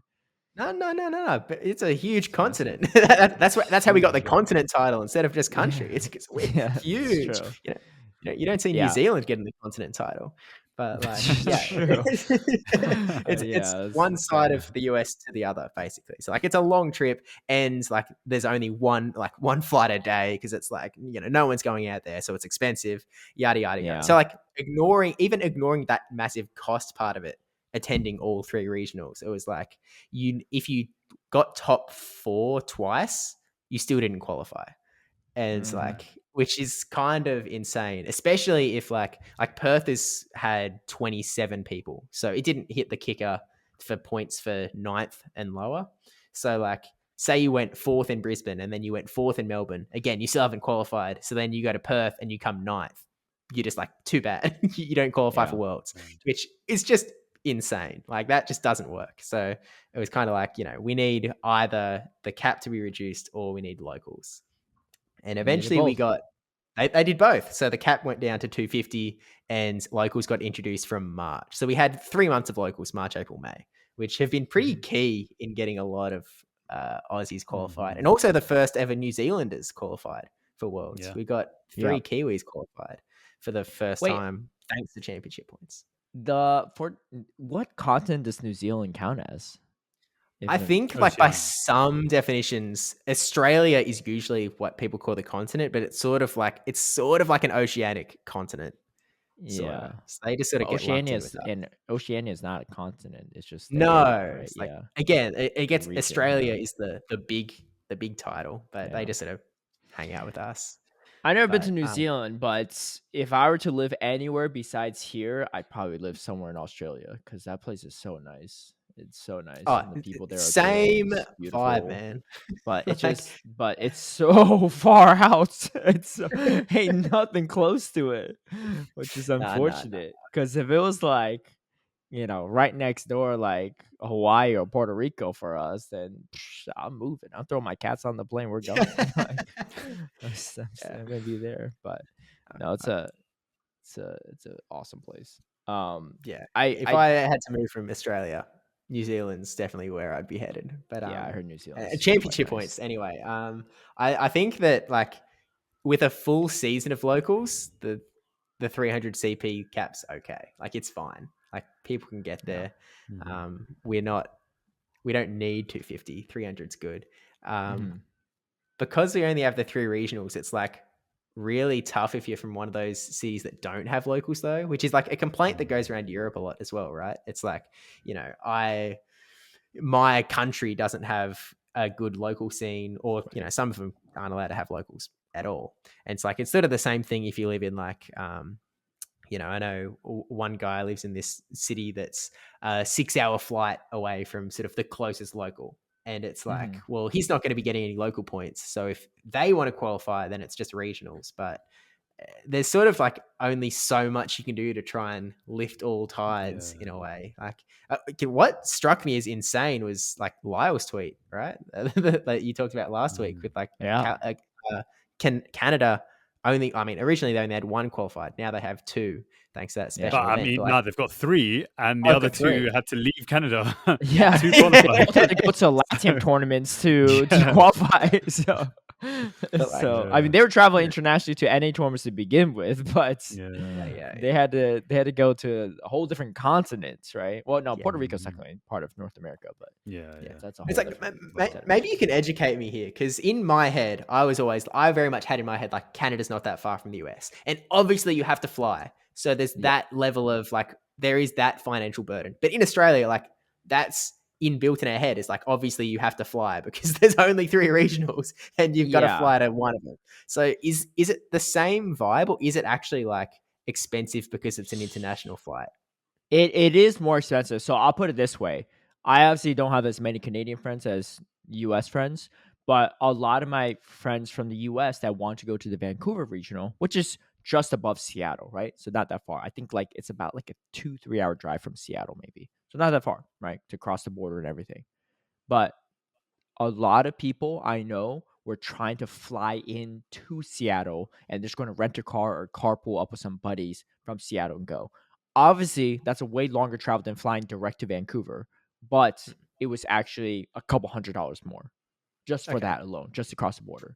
Like the flight time is not really that much. So like a 3 hour, like extra 3 hours shouldn't tack you on a couple $100, but because it was international and stuff, it does play a factor. And Canada is also pretty big. I'll put it this way. It's really expensive already to fly within the US, right? So like from East Coast to West Coast, something, it's quite a bit, or from north to south, it's quite a bit already, like hundreds of dollars, maybe even 1,000 or so if you're unlucky or had to fly far distance or last minute booking. But then if you add on a couple hundred from Canada, and the distance is always going to be there, like there's not really, like the closest they have is like Portland regional or something, and even then, if it's already a couple hundred just across from the border, it's going to be quite a bit. So yeah, it's not cheap.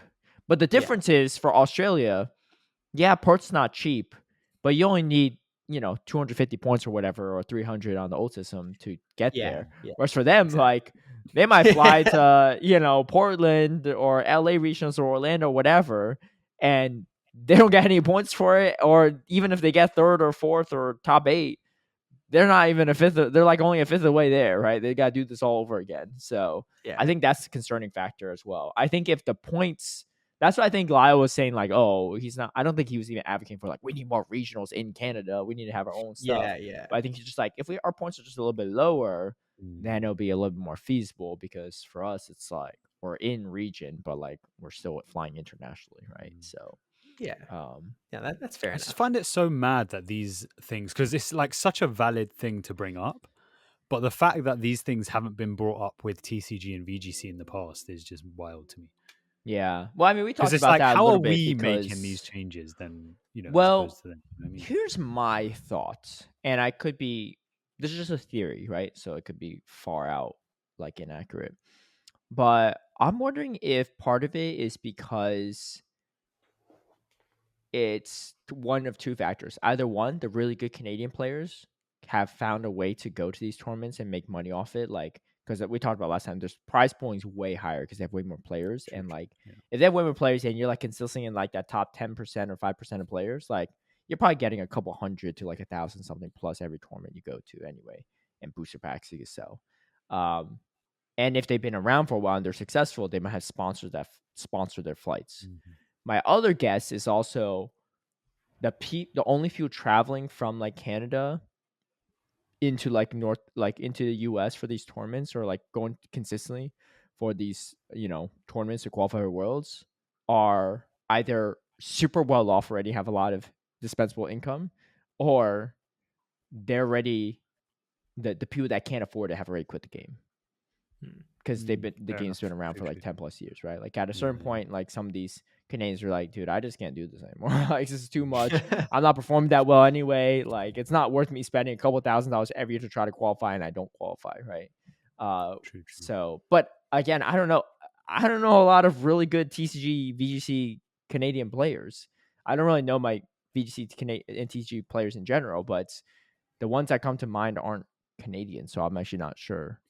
So maybe it's just like they've already gone extinct or in danger in the other games, which I don't want that to happen for Go, right? But something's going on, right? Or they did provide this feedback in just TPCI is working on it. I don't know, but I do think people like Steve and Lyle and stuff that bring up these issues, it never hurts, right? Especially if you're doing respectfully. And I think you handle really well, Steve, as well as Lyle and many others providing this feedback. So, speaking of stuff you're providing feedback on the online, I mean, that's not really a feedback thing, but I thought it was really cool that this recent thing you've been starting to do, which is the top 12 Pokemon that haven't won a event yet this series.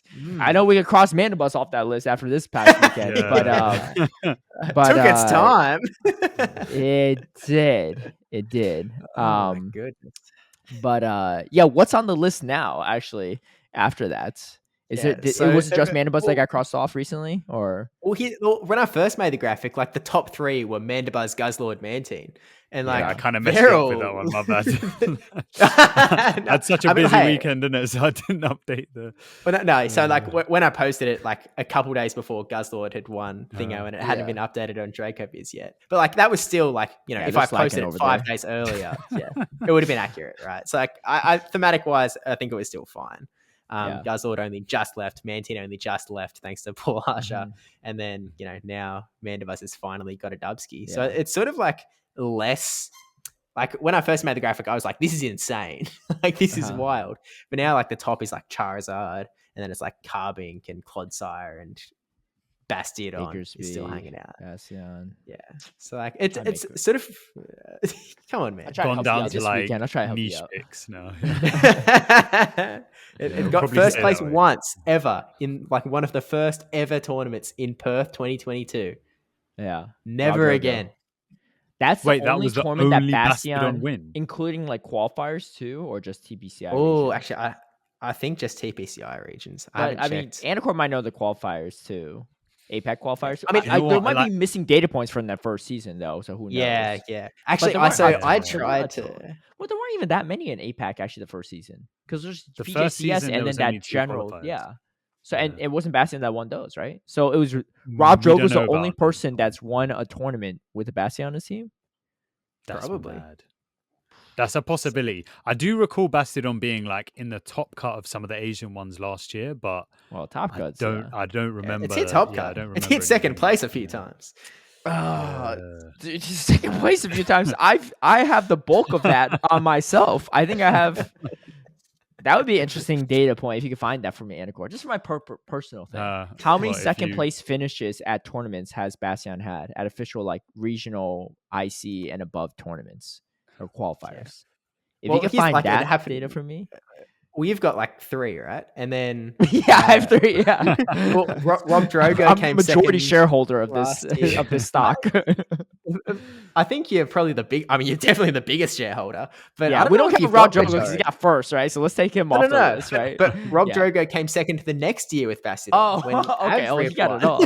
Okay. And then Bassi also came second at Melbourne this year. Yeah, Melbourne triple this year. Yeah. Triple crit. That's 2. And that's just that's both Australia, by the way. It's Australia and Caleb is what I'm hearing. Pocket could have done it this past Indianapolis, but he missed out. He got third. Oh, didn't Pocket come? He got third. Second in Hartford last year. He got third in Hartford with Bastion as well. Yeah. I don't know. Yeah, it looks like it. I guess just those 5. I mean, I don't know, but I'm just checking the Asian ones because I can't remember. I don't recall any being in like any of the streamed ones. Mm-hmm. Well, in 2023, okay. So last year, APAC, let's see, Chi1 came second with Bastiodon. Okay. So he's also look. If I have 50%, I'm happy with that too. If you just can't find one more, don't make me do it again if I need to get another second place finish. I'll find a way to throw in the grand finals to make it there. Trust me. When it's you best Butters Gudra, and then it's dude, yeah. There's a small chance Butters might not be at LA too. Hopefully he does. Yeah, it's just like some personal stuff. Like he just like I think the biggest tough part is like he needs someone to watch his dog, and I don't know if he has someone to watch his dog when he's gone. It's something crazy. That's really unfortunate. Yeah. Sorry, I don't know if that's like not allowed to be public knowledge. I think he'd be okay with that. It's not like his dog's sick or anything. Like it's just like he just needs someone to watch his dog. But I hope so. I sent him a message yesterday. I'm waiting for a response to see if he's still coming or not. Any dog sitters in the California area listening? California? What do you mean? It's a huge state. It needs to be like in the NorCal region, right? I'm sure they'll be having trouble. He's also not going to just trust some random person, right? Squirrel Trout be like, yo, I live in San Francisco. Hit me up. I can trap squirrels and Butters' dog. Yeah, maybe. Yeah, maybe you can do us a favor. But that's a shame, anyway, we'll see. Hopefully, he does show up. Yeah. Fingers crossed. Definitely. I'm looking forward to see him on the, actually giving it a go. As are we all. But also mainly because he got so high in GBL, I'm like, he's actually taking this seriously. He's always been good. I kind of feel like he can. Yeah, I know. Played against him in Show 6 at Australia, actually, at the Oceania OCIC. What for the on the pre-show, the day one. Yeah. And I mean, we couldn't use any. I think like there was like we had a gentleman's agreement that we could only use like one or two things from the top 12 or something like that. Whatever. His Como didn't really cook that day. No, his Como was killing my team. Was it killing it? Oh, okay. Well, he had locked into Bastion on that third game. He brought it every game because my Shadow Dragonair was super safe into his team, but his Como would just he would just counter swap Como into it. And I couldn't do anything because it's like the Dragon Tail damage was too oppressive. Yeah. Otherwise, my Dragonair was super safe into his team. But yeah. Anyway, we'll see how that goes. Wait, so what's the reason why so many people use Bastion in Australia? Is there actually like do people say anything about it, or it's just like that's just what they love down there? Like, what's going on? Maybe I really should move down there. I don't know. It's like obviously Rob Drogo is a Bastion aficionado. Like that guy's running it every day of the week. So the fact that he's good sort of helps carry it a little bit because obviously he won one and then he came second in one with Basti. So like he's very much carrying that. I know Triple Crit. He was talking about when he went into Melbourne. Yeah, he swapped out. I think Annihilate for Polyrath or something.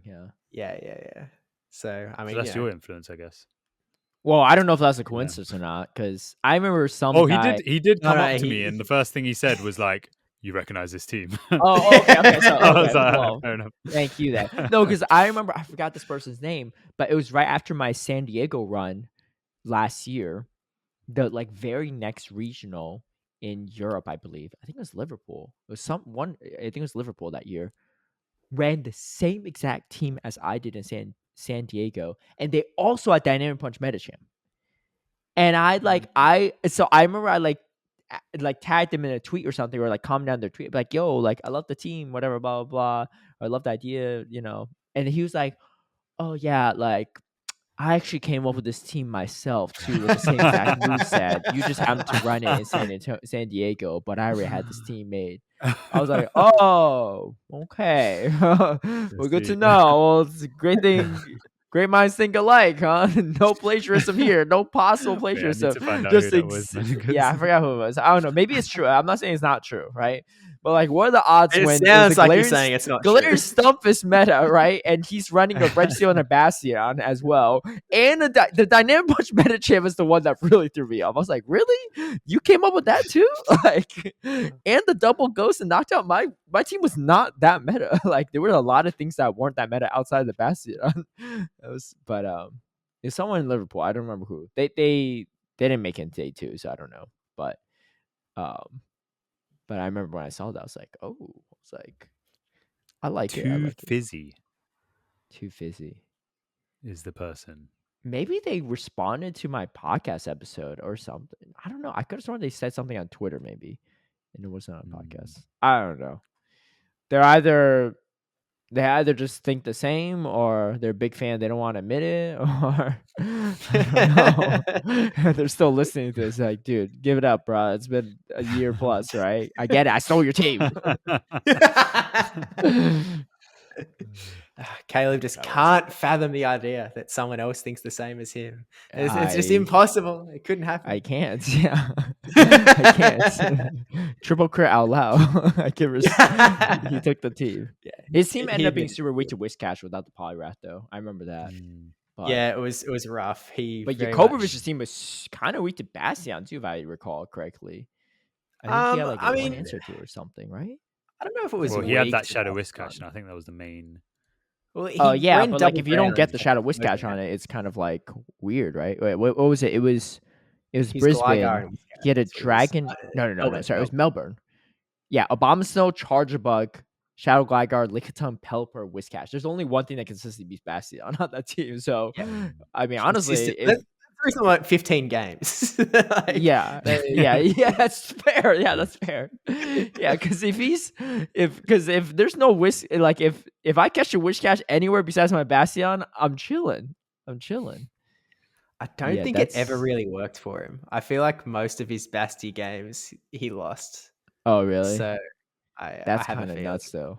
Yeah, 15 games. It did force Yakko to run a lot of double ground in the back because, like, you know, you just have to make sure that you can try and take this Basti down if it appears. But like, also Triple Crit at one of their locals, like Yakko and Triple Crit both live in Melbourne, and so or close enough. Maybe they live in a surrounding suburb. They live close enough, and so they had a cup challenge and they played the cup and Triple Crit ended up winning.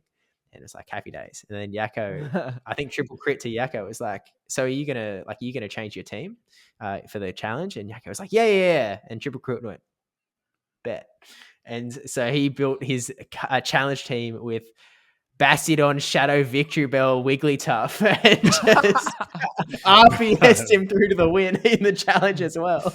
So that was in like the first week or whatever. So I mean that tweet that you're sort of referring to with the Basties in Australia was like, I guess I didn't really mention this earlier, but I think in the last couple months, especially in my head, I've sort of pivoted to be like, you know, we're not doing Sylph content anymore. I'm very much in the mindset of like, we're doing oceanic content. Is like, someone's got to push this stuff out.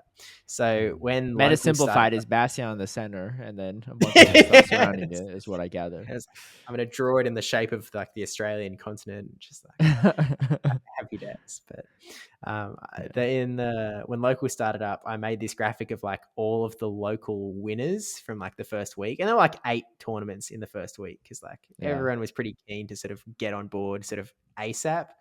I think. Oh, actually, I made 2 graphics. I made one from the first weekend that was like that all the teams, because it was a brand new season at the start of March.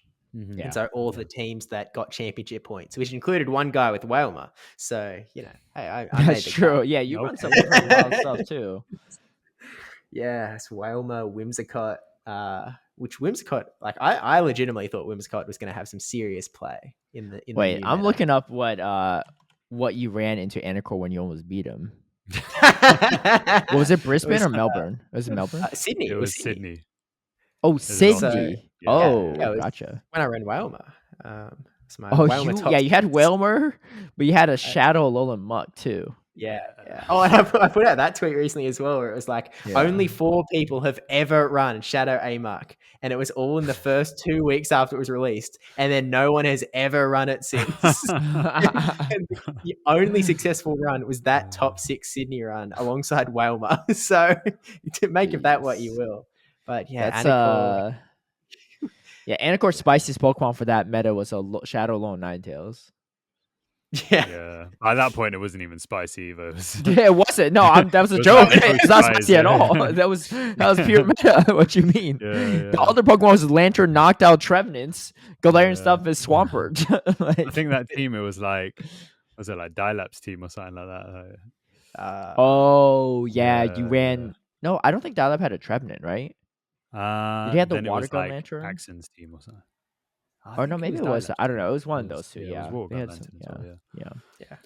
think. I mean, when Anicor and I sat down, he was saying like, "Oh, you know, that Wailer actually looks really scary, man. It's got good neutral play.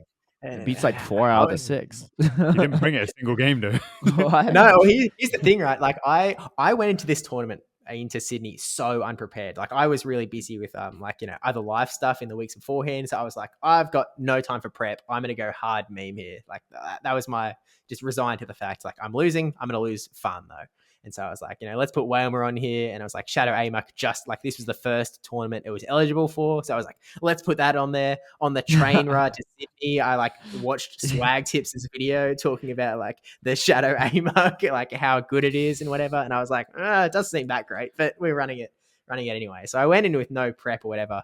I went into Sydney, lost the first round because I think I swapped at like Shadow A9 for Shadow A Mark. Like, again, this wasn't a balanced team, and he had a Shadow Drag Knight that just wiped the floor with me. Like, I just got completely destroyed. And I was like, yep, we're going to go O2. And then, like, you went on a run. Yeah. I started winning a couple rounds. Yeah, 6 to be specific. 6 straight. I went 6-2, 6 straight in the losers bracket. Yeah. Which, like, so I won the first couple and I was like, oh, sweet as. And then, like, I started winning a few more and I was like, oh, if I get into like top 16, like maybe we land ourselves on like a Go Stadium graphic. So I was like, let's get way more on the graphic. All right. So I started like, really going. And like losers bracket, you have to play it back to back to back to back. Because the bracket's very much chasing you. And it was also like on this day, the regional started like 3 hours late because they were having bracket issues. And they also wanted us to finish on one day. So we were really like, the whip was cracking. Like, we got to get this stuff going. So it was like the adrenaline was pumping so hard by the time we were hitting like, one battle till top 8. And then like, and I sort of remember it vividly. I was like, I swapped in my Noctowl in the back and I sort of just looked up and he like, his face sunk a little bit. And I was like, you've got Trevenant, don't you? And he just nodded. And I was like, top 8, Wailer, let's go. And like, we were all cheering. Like everyone around was cheering because Wailer was going to be on the Go Stadium graphic. That's crazy. Like, let's go. Wait, what's the etiquette in Australia? Are you allowed to like look over the shoulder? Because there's no stream, right? Like, what do people do? Yeah, like what do people do when like they're not playing, or often when they're eliminated? They just sit around and stand, or they can like peer. Like, what's the etiquette there? So I'm sure there's a photo somewhere that I think if the YouTube thumbnail of my 2022 Melbourne, if I type in Melbourne Grand Finals Valiant Fish, will probably come up, I assume. Yeah, you can sort of see like there's just like, Valiant Fish and Ric Flair and playing, and everyone's just sort of crowded around. That's like sort of just what we have to do. Like, I think they are a little bit more lenient with us than they are like some of the other games, because like you're not supposed to block the walkways and stuff, but because there's no usually we only have like one row of tables, isn't it? So yeah, usually. I mean, Sydney was like one of the biggest tournaments we ever had in Australia. There we had 2. We had 2. We were pretty big. Yeah. It's like there's only one row of tables, so it's like if they're gonna tell you, oh, you can't stand behind and watch, then it's like, well, where else are we gonna go? You know what I mean? Like, this is literally the area on it. So it's very much everyone stands behind. And like when we get to those grand finals and stuff that like Zoe was filming, she'd like be very conscious, and like she'd sort of ask the guys like, hey, is it okay if I stand here? Like, am I in your space? Like, we want to give them a little bit of room. We're not breathing down their necks, but it's very much as crowded around as we can be, so we can try and see the phones, because that's all we can do. They also don't have like something I suggested before or just after Melbourne, I think, was like at Worlds, they had the seats at the end of the tables were hooked up to TVs. So you could watch the TVs, like no commentary or anything, but like you could watch the battles. Yeah. And so like they were like, oh, that's actually a pretty good idea. I didn't know they did that at Worlds. So I'm sort of hoping that maybe they can set that up for like the next one or something. Yeah. I mean, hopefully we have a stream for or you all have the big old stream, in the venue, just like I have my doubts. Stuff. We'll see. There's still some time, right? Because we're like many months away, right? Half a year away, maybe, from the next Oceania. Yeah. Although, right? The Oceanic stuff gets announced late as well, and I've never really understood why. Like, so it was either LATAM too. Yeah, it was awful in the 2023 season because, like, everything gets announced, yada yada yada, and eventually they announced the Oceanic regionals, and it was like 3 weeks from announcement. It was 3 weeks until the Brisbane 2023 regionals, and it was in like the single or the second busiest week for travel into Brisbane of all time, because it's like it was the schoolies week, which is what happens at like after graduation. All of the high school kids all head up to the Gold Coast, which is 2 hours from Brisbane, and they party hard. And so like flights were expensive, hotels were booked. It was atrociously bad. Like, I spent so much money to go to Brisbane. It was not a cheap trip, but like if it was announced a couple months earlier, at least maybe we could sneak in a little bit cheaper. Yeah. But like, it happens. But yeah, I feel like there's usually one in like the November, December bit. But I'm not really expecting like, ESL's not going to want to put money up to set anything up. So it's sort of like, well, if we have a stream, like in Perth, people were just sort of like, they had their phones with like their earphones plugged in. And like, because this, like one of the requirements was the stream was on a delay, which like, so no one's secretly tapping their nose. So there's a debate or whatever. So like when everyone who was watching on their phones, like they'd hear cheering over from all the people standing behind the phones. They'd be like, spoilers. Like, come on. But yeah, all that to say, very much just crowding around is the vibe. But yeah. Oh, I was talking about Sydney before. By the way, a tangent machine.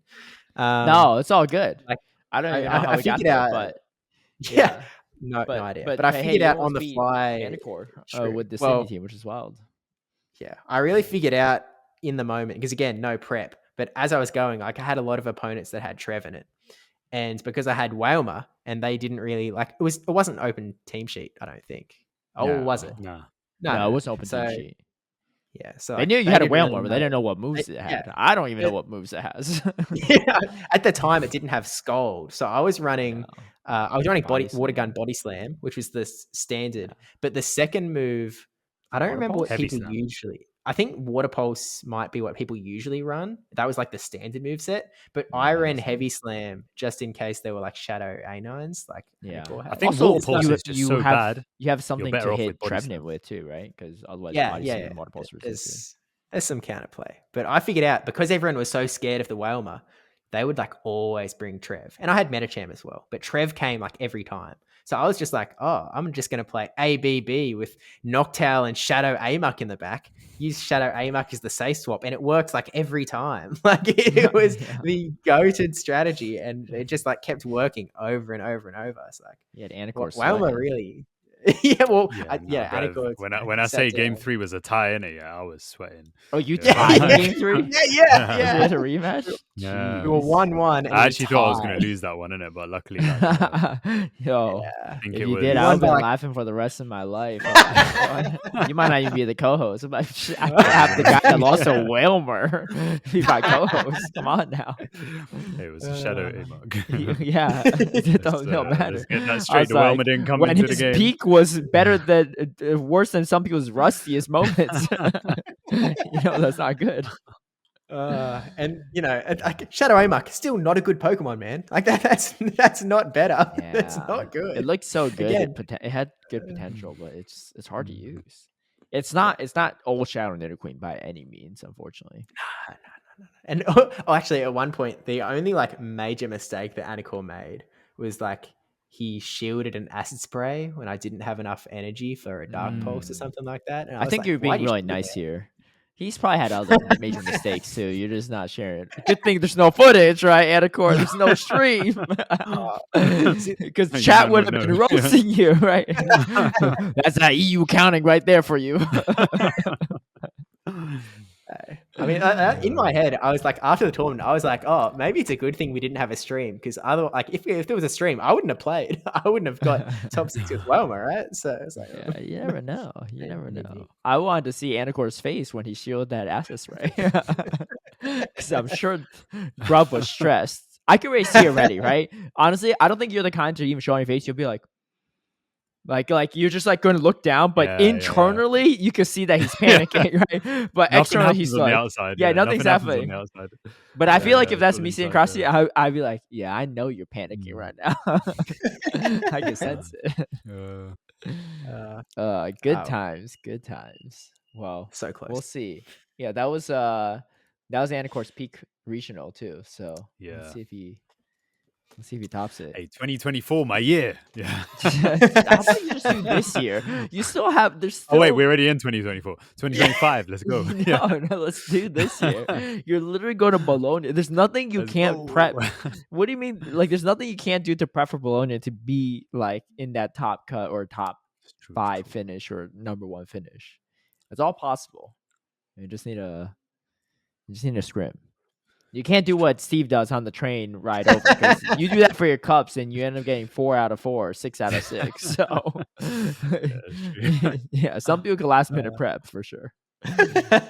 Not you. But speaking of Australians too, we got a tweet from Yakovovich this past week that I thought was really cool, that I think we could talk about too as our tea topic of the week. Also, congratulations to Yakovovich too, who's going to be a dad, seems like. Yeah, so, bruv. Huge. Wild. Man is killing it. Yeah. Winning at life. Every industry. Yeah. It seems to be a trend in the top Aussies, because like Valiant Vish has got a kid on the way too. Dude, that's crazy. You know how like they face off a lot? What if their kids like 18 years later are also battling it out? Be like, my dad beat your dad. You'd be like, well, not that one time. Remember Worlds 2023? Yeah, remember, yeah. My dad's the best That Aussie was here. 40 years ago. Yeah. Love it. Yo, that would be crazy. Imagine we got to make it happen where they bring their kids to regional and they play and their kids play too. Yeah. Well, maybe by that point we have like a juniors division, like, you know, maybe. Yeah, Maybe. true. Well, I guess, eventually like, they're going to age out of it, right? So Well, I guess it like depends on Pokemon how Go, long the game goes on for, right? Because once they hit the Masters division, if Pokemon's still, man, that's a long time from now. Yeah. Like once they're born, they have to hit what, 18 or so to be Masters division? Dude, another like 19 years of this game. Yeah. I can't imagine it. I mean, I'm not saying I'm hoping the game dies, but that recent research into the amount of negative reviews on apps. Pokemon Go winning by a landslide.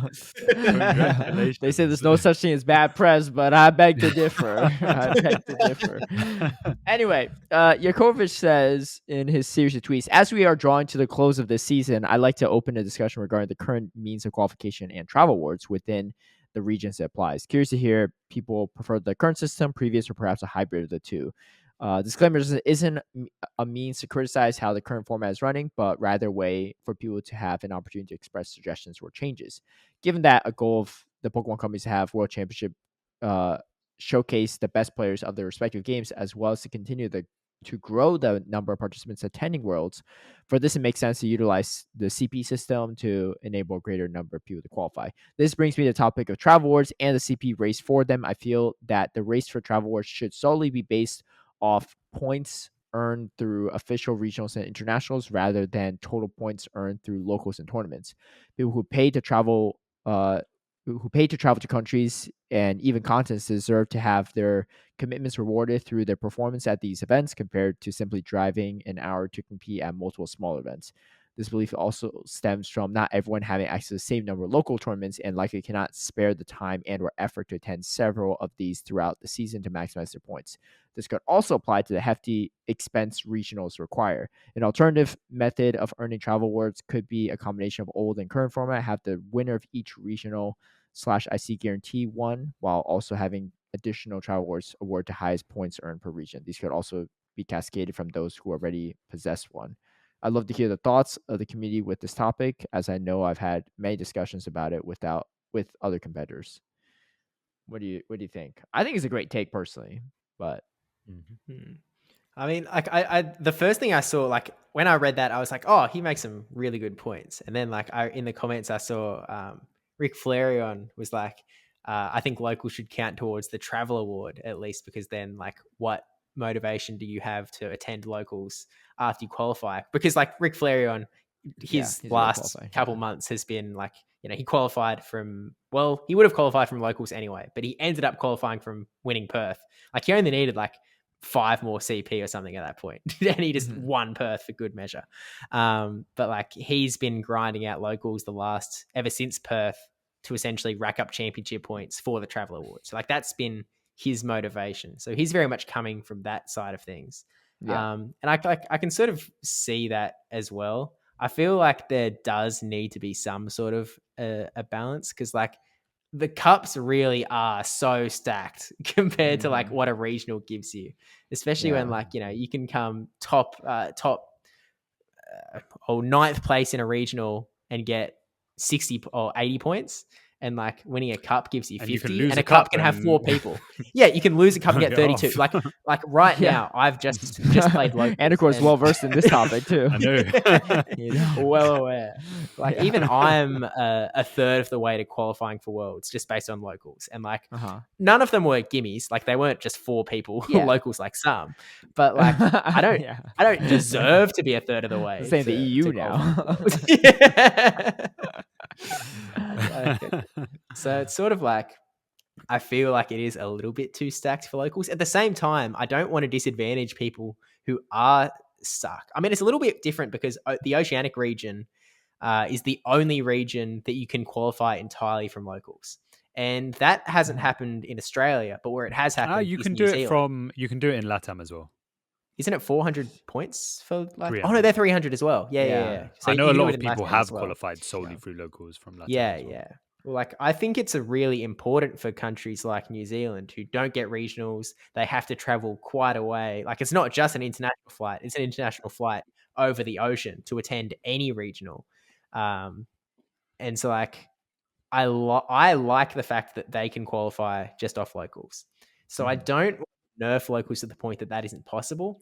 But in my head, the middle ground is you nerf cups or you boost regionals one way or the other. But then you sort of separate out New Zealand into their own region. Maybe you separate Canada into their own region because they're having, their own issues. It's like just becoming a little bit more stratified so that you can you have more levers to pull so that you can balance. Because it's hard to, if you turn something down and you make it a little bit, if you nerf something, if you nerf cups, if you make it so that winners only get 30 points, then like, some people are fine. Like that's like, yeah, whatever. That doesn't really affect me. Some people are like, oh, it's going to be a bit tougher, but I'll still be able to qualify in the end. And some people are like, that makes it impossible for me to qualify. So it's hard to bring something down without affecting everyone. It's sort of like that equality versus equity thing. So I feel like if they stratify the regions a little bit more, which is like, it gets a little bit more complicated, and it's like, maybe you're sort of on the border between two and you sort of lean into one because it's a little bit easier, but like you just get more levers to pull to change things so you have a bit more control, in my head. Yeah, it's an interesting topic too. I think Yakovic said also like one option is to do like guaranteed travel award if you win, and then like a hybrid system, right? And then you have championship points for the other spots. And he said like it could cascade down if you have repeat winners. I actually don't think it should cascade down. Just like how the guaranteed invite isn't cascading down, I feel like, I don't know, the cascading invites last year were weird too. Like NEIC last year, it was like you were cascading down invites to what? Like the top, I don't know how much. I think it was top 6. Top 6? No, it can't be top 6. Because with Dodge, Rise, could have been 7. House Dark already qualified. It was top 4. So it went to top 7, I think. Yeah. Which is, top 7 at IC is not easy, but still, like, it was definitely easier to qualify as you went on later in the season, right? For Go. But they were cascading down the travel award too, which is, I don't know, it feels like weird to me. I'm not saying like people shouldn't get their travels paid for, but like it felt like cascading invites are weird to me because it feels like you take away the difficulty. Like it's like easier to qualify later on than earlier on. Yeah. And like it just like it removes like some of the competitiveness, in my opinion. Like counterpoint though, it's like and I've got the bias here, but in Australia where we only have 3 regionals, like when we were in that 300 CP thing, where it was like, it is going to be impossible to qualify from championship points. You're going to have to win a regional. And it's like, if Yakko goes ahead and wins all 3 regionals, we have one person qualifying for Worlds. And it's like, sure, he's the best in the country. Like, y'all better bring Australian flags for him. I'm just saying, all you better be spectating there. Exactly. But like, surely he's the best. But it doesn't mean that like, Rick Flareon and Valiant Vish don't deserve to qualify for Worlds just because they like, couldn't beat Yakko. Right. So like there's some because level we've got of championship points, I think the cascading thing, and we've seen it over, because I think at the beginning of the season, I was for cascading the invites. Yeah. But now looking back at the season, I'm like, it just wasn't necessary anyway. Because honestly, anyone who probably would have got a cascaded invite has probably already qualified 3 points with the anyway. 160 for second place. Yeah. Right. You know what I mean? So I feel like that's like, so your point is valid for locals. Yeah. Pre qualification numbers rework and locals. Yeah. Once locals are out, it just doesn't seem necessary anymore. Yeah. I think there is some level of, I mean, I completely agree that like Travel Award probably should. I like Travel Award going to first place, but I don't think it needs a cascade. I feel like that's I fair think enough. You don't lose that spot though, right? You say like Oceania gets this many for 3 guaranteed for the winners, and then the remaining I don't know how many, right? Like 2 or 3 go to like top CP points. But let's say if Yakovic or someone wins multiple, so he wins 2. It's not like you remove one of the total travel awards. You just add that onto the total like highest championship points mark instead. Sure. What seems to be the issue though is that like, and I think you said this about last season, that even if you just give 1 travel award per regional in Australia, that's already 1 more travel award than Australia are getting anyway. Yeah, they only get 2. That's kind of wild. They only get 2 and 2 travel stipends, and then also in like, okay, I guess EU are getting, I think 8, which is roughly around the same amount of events there are. Yeah, I mean, there's more regionals in NA than like, if you think about it, like I think proportionally, it's probably not that crazy. In fact, proportionally, it might be like pretty accurate, if not even, I want to say overrepresented, but I think they should do it personally, but it'd mean them putting more money into it, and like, I don't know, do they want to put money into it? Okay, let's put it this way, right? So it's going to cost them more money. Yeah, the hybrid system. Because the hybrid system is the best of both worlds, right? It's what we had last year, and then on top of that, you get another chance to earn it, right?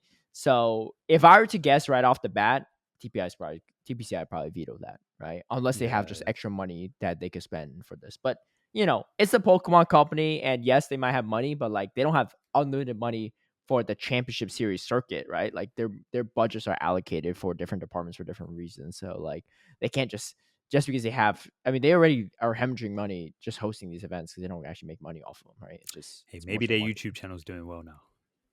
Dude, YouTube, if you think YouTube revenues where it's at, I hope you got a backup plan, right? I hope got like 5 million followers. No. YouTube revenue is nothing. It is so bad. It is so bad. Trust me. I've made to pay out what, 30 grand per tournament. Yeah, they're getting taxed. So, YouTube revenue ain't that. I mean, no, I'm not saying like TPCI is running out of money. I think they have. I don't know what their finances look like, but they're not like the kind of gaming company, at least right now, that's laying off people, right? Like some of the other ones are. But you never know, tough times, and also, like I said, limited budgets. But yeah, so I think if we're like, I think it's a great idea from Mikovic, but I think that hybrid model will probably be out the window. I think if anything, it would just be based off of points from regionals and ICs, which I would agree with, right? Because again, locals are kind of stacked, like in terms of not stacked, OP, I should say, right? In terms of how much points you get. I think maybe get behind it potentially. Lower the amount of locals that are eligible for travel award only, innit? So, because I think what you were saying about Rick Flerion's point, that was the one point which I looked at and thought, yeah, he's got a point there. Do you know what I mean? You still want people engaging with the locals, even after they've qualified. But don't you think there'll be plenty of people still trying to qualify that haven't qualified yet? Okay, well, look at Anicor's locals, right? Like, he's got 4 people there. If one guy qualifies and he stops showing up, they can't run locals, Dude, honestly, if I'm in the chase for travel awards, I'm going to Anicor's locals. I'm like, I know I'm not getting last, right? So this is worth the drive. I don't know. It's an interesting topic too, and I think particularly for Yakovic's perspective, it's definitely more concerning because, he won 2 regionals. That's 400 points. But if someone maxes out 390 points locals and Yakovic didn't do nothing, then they could easily overtake his spot if they just place like top 16 or top 8 at a tournament, right? So, on top of that, so I could totally get it. But I mean, what's he going to do? Just go grind a bunch of locals as well? Like that's not. I don't know where he lives, right? I don't know how many locals he has. I mean, he seemed like he had to drive an hour to even find one, so maybe he's not even at the closest location to any. But I do think it's a good point. I don't know. I just think the travel word stuff in general is kind of weird too. Again, like we talked about this last week, like Canada gets domestic travel word, right? Like it's just a travel word. Yeah. It's like annoying. It's weird. I don't know. I don't know how them refunding your plane ticket costs is also weird too. Like, what if you buy a bunch of first class stuff or you book late and cost them a ton of money? And that's so many logistics. Wait, would they actually refund that? Right. No, they don't. I'm just saying if that was the system instead, right? Where it's like, we cover your travel costs so that way you don't pay a penny for traveling. Yeah. But like, you can finesse that. You can finesse it. And also if you book late, which some people probably would, then like whatever, right? And then, and then that's just so much logistics to do reimbursement process from the TPCI for like over 100+ people every year, right? That's just way too much work. Yeah. I like how they're distributing the money and stuff. It's weird. Anyway, I mean, actually, last comment. It sort of just clicked to me that like first place at a regional, you do get a pretty solid like prize pool anyway. So like it's not like you're not getting paid for winning a regional. Yeah, like you are taking home some cash. So it's sort of like I think I've just from that realization alone, I'm kind of back on board of like, it doesn't need to go to like regional winners and stuff. Like they're getting paid, you know? Yeah. I don't know. It's an interesting topic. I mean, I've never been someone to chase a travel award myself, so I don't really know. But I know like, you all think it's heated up chasing travel wars in EU and Oceania. Man, it's heated in NA. I got Arrow tweeted out.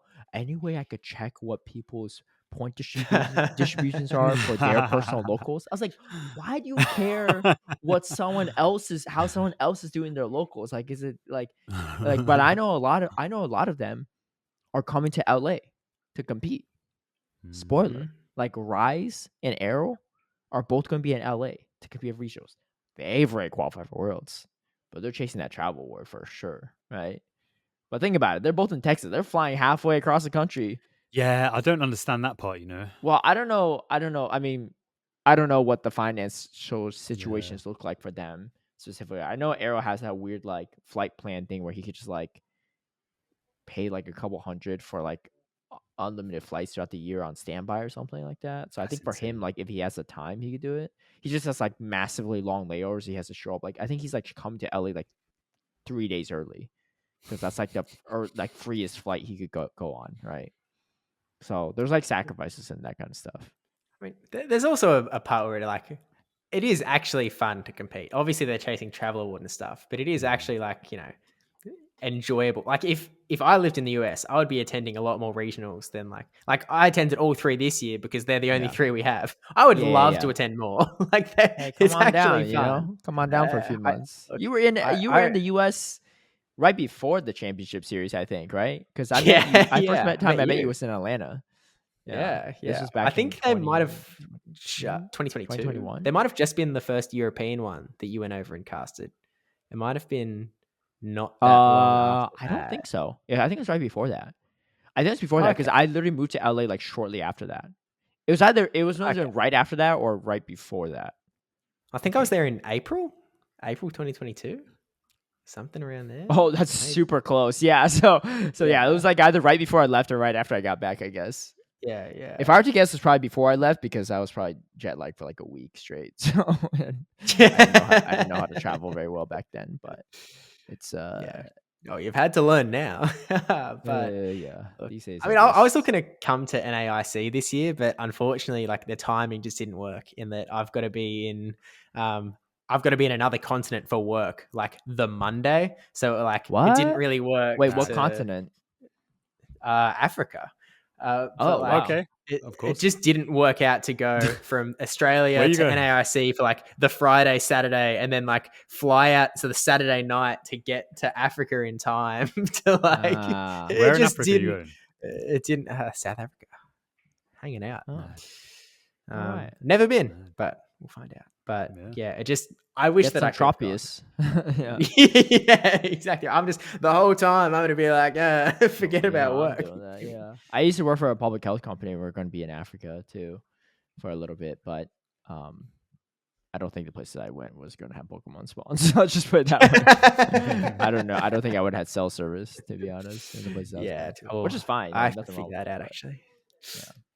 Yeah. Are you going? So, maybe next question time. for you: are you going to Hawaii for this year? I know you were at Yokohama last year. You and your podcast co-host Debbie Pebble. Yeah. Are you going to Hawaii this year? Yes, I will be in Hawaii again. Like, I obviously not to play. Well, it's not complete. Like you said, you're a third way there, right? You technically could still qualify, or is there not enough locals in your area? I mean, like, if I really, it might have just not been possible. I think, like, even if I did, maybe I could have like just clinched it if I did insanely well. But like now, it isn't possible. Like, there's a few locals still, but they're like, it's a little too far. It's like a 4-hour trek. It's like, I'm not doing a 4-hour trek there and back. For like that. It also, like, this store does a cup and a challenge on different days, and it's like just running back to back. I don't know, man. But yeah. It's not on the cards for me. It's not happening. We had a cup and a challenge the same day once. It was a 4-hour gap in between, and we're like, because it was like Groudon like raid hour day or raid day or whatever, like the primal raid day.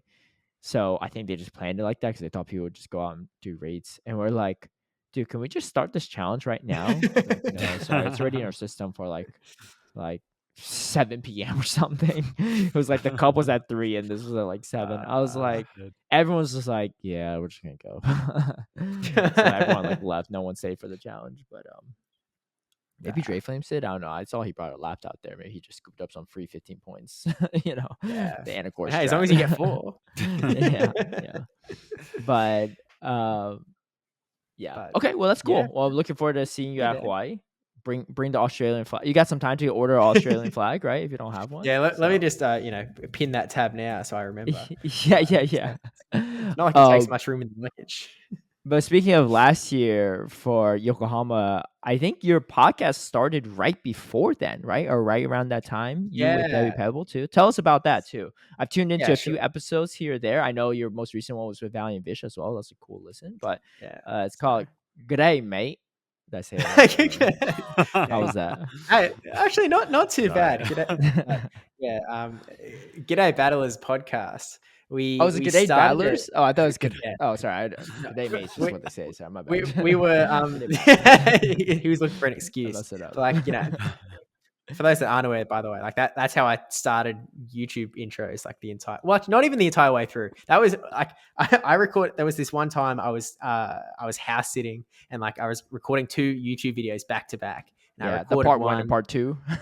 It was long after that. It's just like 2020 or maybe 2020, 2021. Like I did 2 videos back to back. I did one and then like I started the second one and like I hit record and I was like, G'day Battlers. That's how we're starting the videos now. That lock it in. And I was just like, hey, that's like I don't mind. On brand. Yeah. So like when we started the podcast, we were like brainstorming what to call it, and we were like, that actually kind of works as a title. Mm-hmm. So like, you all have a nice logo too. It's like shout out Kangas. Oh yeah, no, it looks really good. It was what, baby Kangaskhan and a Ditto. Yeah, with the classic Australian like Crocodile Dundee hat with the it was local hero. I love it. Yeah, I like it. We Anicor is praying to Dancing Rob and Emmy Weedle. We're praying to Crocodile Dundee and Yakko over in the left. But we sort of envisioned the podcast initially. We were like, the idea was that we were going to interview all of the Aussies that were qualified for Worlds. That was our sort of idea. So like we did it leading up to Yokohama, right? Leading up to Yokohama. So like we did it regional by regional. So like we got we did Brisbane and it was Valiant Vish and Fishy Legs, and then we did OCIC and we got the 4 that qualified from that, and then like Sydney and Perth as well. And then like we were still figuring stuff out, but it felt like a good idea. Again, I've very much been in the mindset of supporting Oceania, and no one really like, people have been, especially Europeans, I'll say, have been very ignorant as far as like who the Aussies actually are, like how good they actually are, like what's actually going on here. It's been very, very dismissive the entire time of like, these guys are just cheating their way to regionals. Like there's no talent there. They're coming in for no reason. They don't deserve this. They shouldn't have even like 300 CP is too low. It should be higher. They don't deserve this many invites. The whole yeah, Kovic had a higher win rate than Human Catcher Bug, but that tournament was way less stacked. It means so much. Which, by the way, I think Yakko is pretty stoked that he beat Human Catcher Bug at Worlds. 2-0. I remember saw that bracket. I was like, I wish that was on stream. Yeah. Would have been good. But look, I think he's proved himself now pretty well with 2 regionals in a row. But no, Europeans are still out there saying that it's meaningless because it's in Australia. So, whatever. So we're very much come at it from we sort of want to bump up the Aussie scene a little bit. So we talked to those guys, and then we sort of had to be like, well, what do we do now? And so now the world's over. Yeah. It's like, so we've sort of figured it out over time. We took some time to get there, but we very much focus on the Australian regionals and locals and, what's going on down here. And so now we've started it back up with, again, in the lead up to Honolulu, we're getting all of the Australian qualifiers onto the podcast. So we talked to Rick Flareon after Perth, and then Valiant Vish, probably, I think next week, one with Rocket Claire comes out, the first woman to qualify from the Oceanic region. That's awesome. She's been killing it too. Oh yeah. She played in 2 tournaments and she came 3rd in both of them. Like, dude, that's nuts. That's high consistency right there. Yeah. It's pretty. She's insane. Didn't she beat you too? Anicor? Yeah. On the way. He was real silent. He didn't say nothing. He didn't say nothing about it. He was just like, I mean, that doesn't speak to her talent beating Anicor. I mean, true. You almost lost to a Wailer. But like she beat Valiant Vish as well, Fish on a heater, and Afrip in that same tournament. Yeah. Only losing a triple crit in the Lucius finals, I think. And then what was the other tournament? She Perth. She just she lost. Yeah, she just beat. She lost to Fish in round 1, and then 2-0'd Avrip, beat him again, 2-0'd him, and then lost to Jai. Yeah. Oh, but look how many 2-0s she has. Like after that loses bracket, it's 2-0, 2-0, 2-0. She didn't drop a single game. That's crazy. It's all the way to Jai. That's nuts.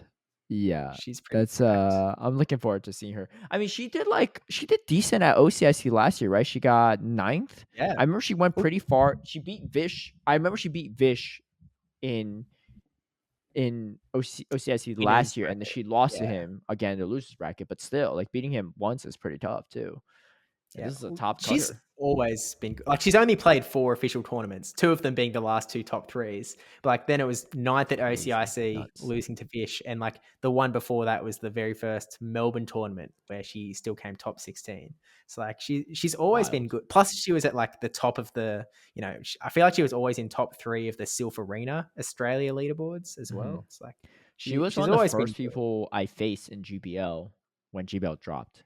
I remember she tagged me. I was like, I think she beat me with like a Wigglytuff or something. I was like, this person kind of good. This is Play Rough Ice Beam Wigglytuff too. Ain't no cheap charge attacks right there. I was like, I gave her like an instant follow on Twitter, and yeah, she's been around the scene for quite many years. So really excited to see her compete. So it'll be cool. Yeah. She's going to Hawaii for sure, right? Yeah. I understand she qualified, but not everyone qualifies goes, right? But yeah, she's going. I was like, hang on, wait, have I definitely seen that confirmation? But we did record a whole podcast episode with her, so I'm pretty sure. I was like, if you haven't recorded, that makes sense, right? But if you already did, I was like, at the end of the podcast, like, so what do you look forward to in Hawaii? She's like, I'm not going. What do you mean? Don't you guys know? I thought you just wanted to chat with me. That's cool. Well, I'm looking forward to checking that out too. What podcast platforms is it on for those that also want to tune in? Good question. And like I feel like it's on like all the big guys. Like it's on Spotify, it's on Apple, it's on YouTube. I think it's like I think we just put it on Amazon as well. Like pretty much whenever someone says, "Hey, can you put it on this platform?" we just like look how to do that. Like someone asked to put it on iHeartRadio, and we're like, I had someone ask about that one too. Yeah. It's like, sure. I've never heard of this before, but I've heard of iHeartRadio, but I thought it was like a meme. I didn't realize it was a real thing. But while I'm saying this, someone might be listening to this episode on iHeartRadio. So, like, hey, don't you disrespect my main podcast platform device. Unfollowing. This is the last episode you'll ever get from me. Well, it was great to talk to you, Steve. I know it's still super early in the morning for you, but we appreciate you sharing your time too. Is there anything we didn't talk about that you'd like to share with the audience as we close out this episode? I have one burning question, which I think is on everyone's mind. Yeah. Well, it's not on my mind because I don't know what you're going to Your ask him. name. Yeah. What is the 7 for? That's not what I thought you were going with this. So when I put when I got Pokemon Go again, September 2018, what I wanted to do was have it just like I typed in Steve, filling out the character as far as you can go, yeah. As far as you can go, yeah. Which is 11 E's in the middle. But then obviously someone's taken that before, so I just like, oh okay. What do you mean? Obviously, yeah. Why would that be? But I guess you did start playing in 2018, right? Yeah. So this game's been out a long time. Have you thought about throwing in more V's and E's? It was easy, man. Yeah. Well, a lot of people think that it's Stevie. It's like they put 2 E's and then a V and then all the way through. But I just backspace an E, put in a 7 because it was like, it was a bit of a funny number at the time, and it's like, oh, went through. But when I made my YouTube channel, I wanted to set it as my player name as Steve7. But on YouTube, you can't have more than 3 of the same letter in a row. Really? Which is like, why the heck do they? I don't know why that's a rule. I have no idea. I guess it would make it difficult for people to find you, innit? Because what if they put 10 E's? Oh yeah, it's not good for SEO at all. Like it's not a smart name. Yeah, but why would the other Steve? I guess if they want YouTube revenue, then they need people to find your stuff. I guess that's a weird. So eventually, I did not know that was the thing. No, because who runs into that, right? like that's not true. Not very many people are making names that require. I was trying to think of stuff with three of the same letter. I can't think of any. It's pretty rare. Language. And obviously, you don't know any YouTube channels because they're forced to not do that. It's fair. Fair. Like, I know there's this one channel like Izzy's that has like 3 Y's and 3 Z's, and it's like you could think it's a creative choice, or she was forced to do it. So it's like, too bad. But yeah, so on the spot, I was just like, oh, PvP Steve's fine, which I think is a crap name, by the way. Like, if I just gave it a little bit more time, I would have come up with something else. It's too late now. They've locked that into your brand, right? Yeah, man. Yeah, well, you got a shout out on the PvP Steve has it sounds like it rhymes though, it's not awful. At the start, whenever you like searched in PvP Steve, a bunch of like Minecraft PvP would come up. So, I've beaten them now. I feel like there's a lot of Minecrafters named Steve. Now I think about it. The main character in Minecraft, like his name was Steve. Oh, okay, that's tough then. But no, I've beaten them SEO wise now. What would you change your name to if you could change it on the spot? Let's go. Oh man, I've never given it thought because I mean, I like simple. I like easy to remember and also SEOable. I mean, see, the first place my mind went was like something to do with Wailer. But on the one hand, like that SEO is not going to be great either. And also, you don't really want to lean into like Pokemon intellectual property because you get people like, and I'll say it because it's the first person I think of, but like Fleece King's logo is like a Mareep, right? And it's like, legally, you're going to have problems with that on merch and stuff because like the Pokemon company doesn't want you selling things with Mareep on it. So you don't really want to lean. What about Good Day Battlers? There's Pokemon on that, right? If y'all do merch. Yeah, well, we haven't done merch is the thing. So we're still working on ours too. I know people have been wanting for it for a hot second. Ours has like kind of like a Meowth on it, but it's not like clearly a Meowth. So maybe it's okay. You can sort of it's just a cat. I know some people listen to this. Come on now. Don't sue us for this. It's not a Meowth. It's a mic. Yeah. Mike. It's a Mike. It's just a white cat, man. It's just a white cat. It's a white cat. Yeah. What do you? It's a white cat. Yeah.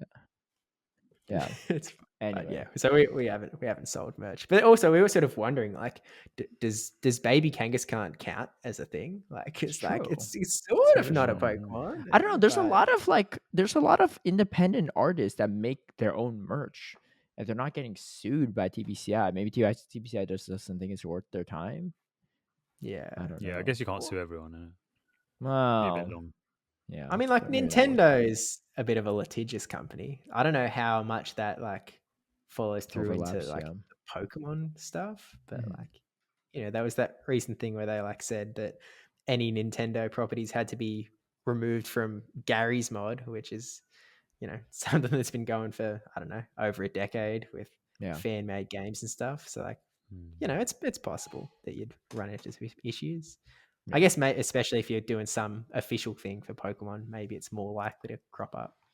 But yeah, I don't know. I think so. I mean, like, if we didn't give it to the podcast name, I feel like G'day Battlers isn't a bad channel name in general. True. But I don't mind it. Oh, maybe you should just rebrand it one day, just randomly, see what people say. Yeah, it's not 5 years building up Steve. Yeah, Go on. You should change your username too. Be like, I'm PvP Mark now. Well, I've always thought, a bunch of like, A's. Yeah, Mark. I've like the fact that my in-game name is different to my like channel name, a social media name, I guess, has caused some strife in like pretty much anyone that ever wants to do like a lucky trade or something. They always type in PvP. And it's like, oh, but see, what are you there's again? some people like that like it throws me off too. Like y'all know Morita, right? Speedy's fiance. Oh yeah, her in-game name's not even close. No, it's not. Yeah, so a lot of people might not know this because they're not like friends with her, right? Or have seen her in-game name. But her username is Tuggercito. Yeah. Her social media name and what she goes by is Morita. And her real name is Mariana. I don't really get it. I don't know.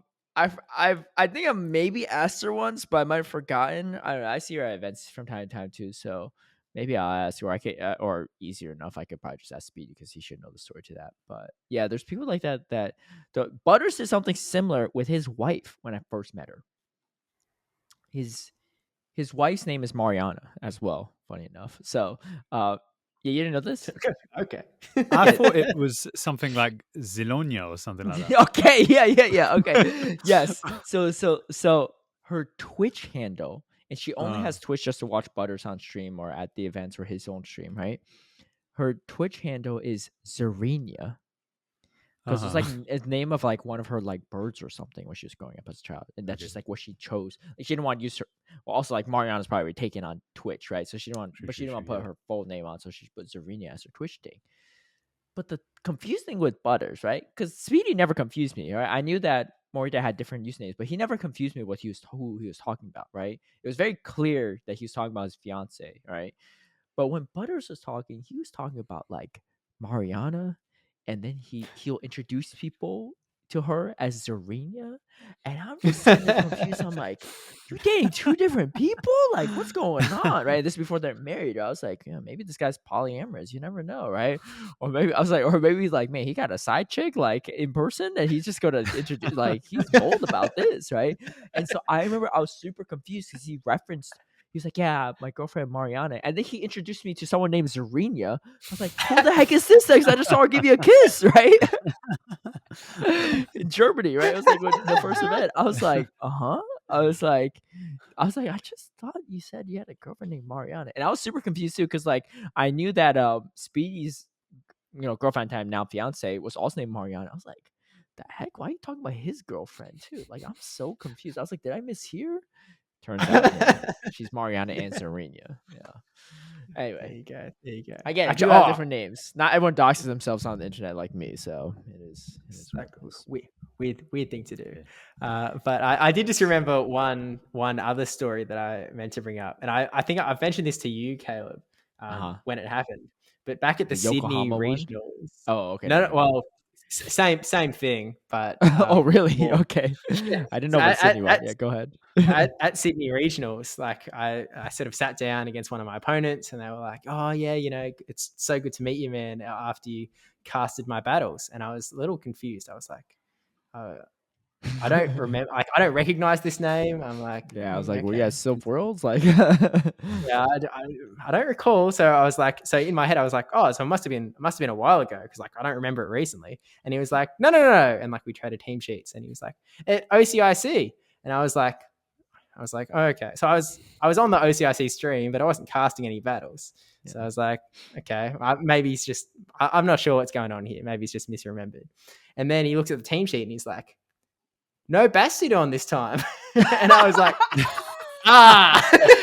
while your name's there, and he's like, maybe that's just what game goes by. That's too funny. Wait, who was it?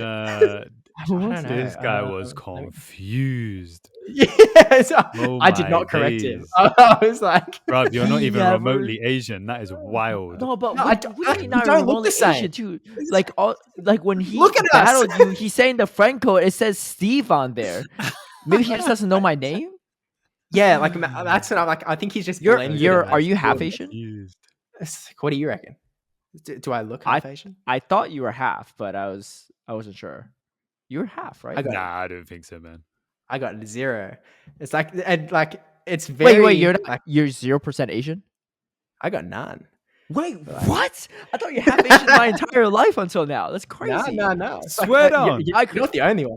Like, well, yeah, when we were getting food with me, you, Adib, and Polly at Atlanta, I was like, I'm having lunch with 2 half Asians right here, like you and Polly, right? Like I legit thought that. No. Wait, what? Yeah. Look, I'm a mix of a lot of things.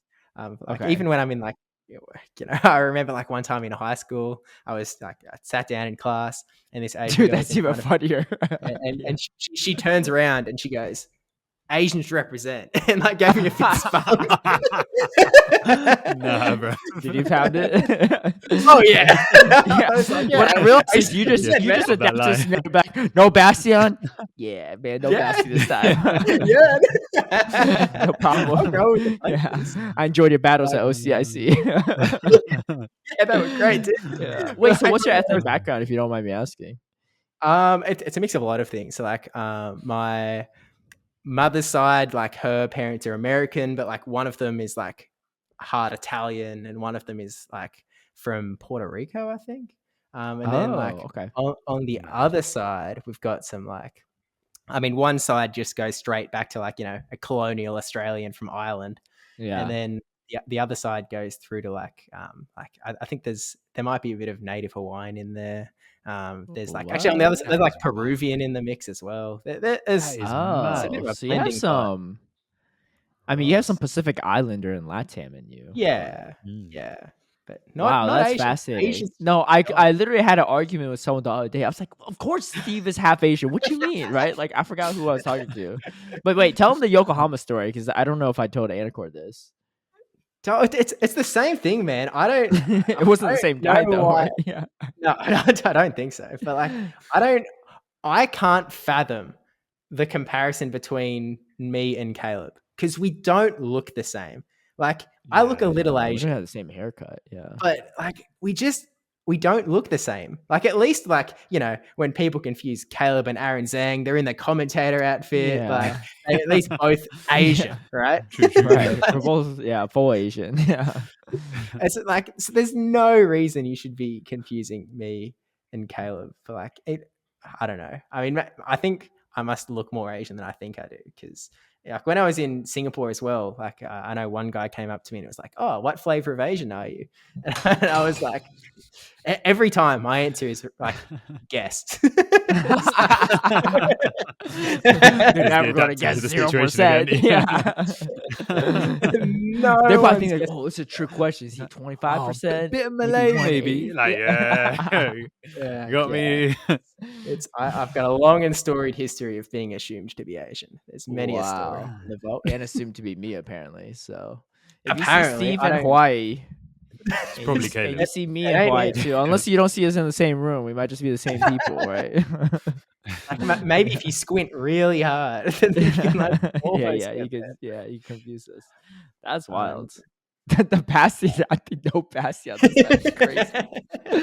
So that means that they watch me battle in San Diego with a Bastion on, and watch me commentate, and still knows you. Like I, in some sense, like on the OCIC stream, right? Like when I went on, like I traded chairs with you.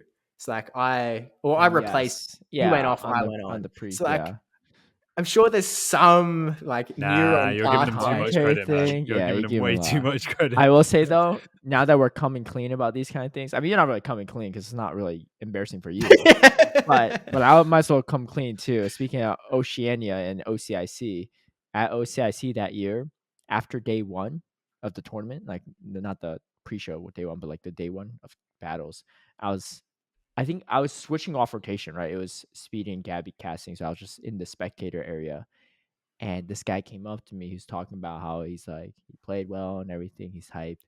And I remember I commentated Ric Flairion's battles before. This was in the mask era too, so everyone had masks on there on stream.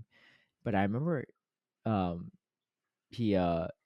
I commentated Ric Flairion's battles, and this guy's talking to me. I was like, oh yeah, it's Ric Flairion, right? Like I met Ric Flairion at London, so I was like, I chatted with him too at the bar before, so I knew what he looked like.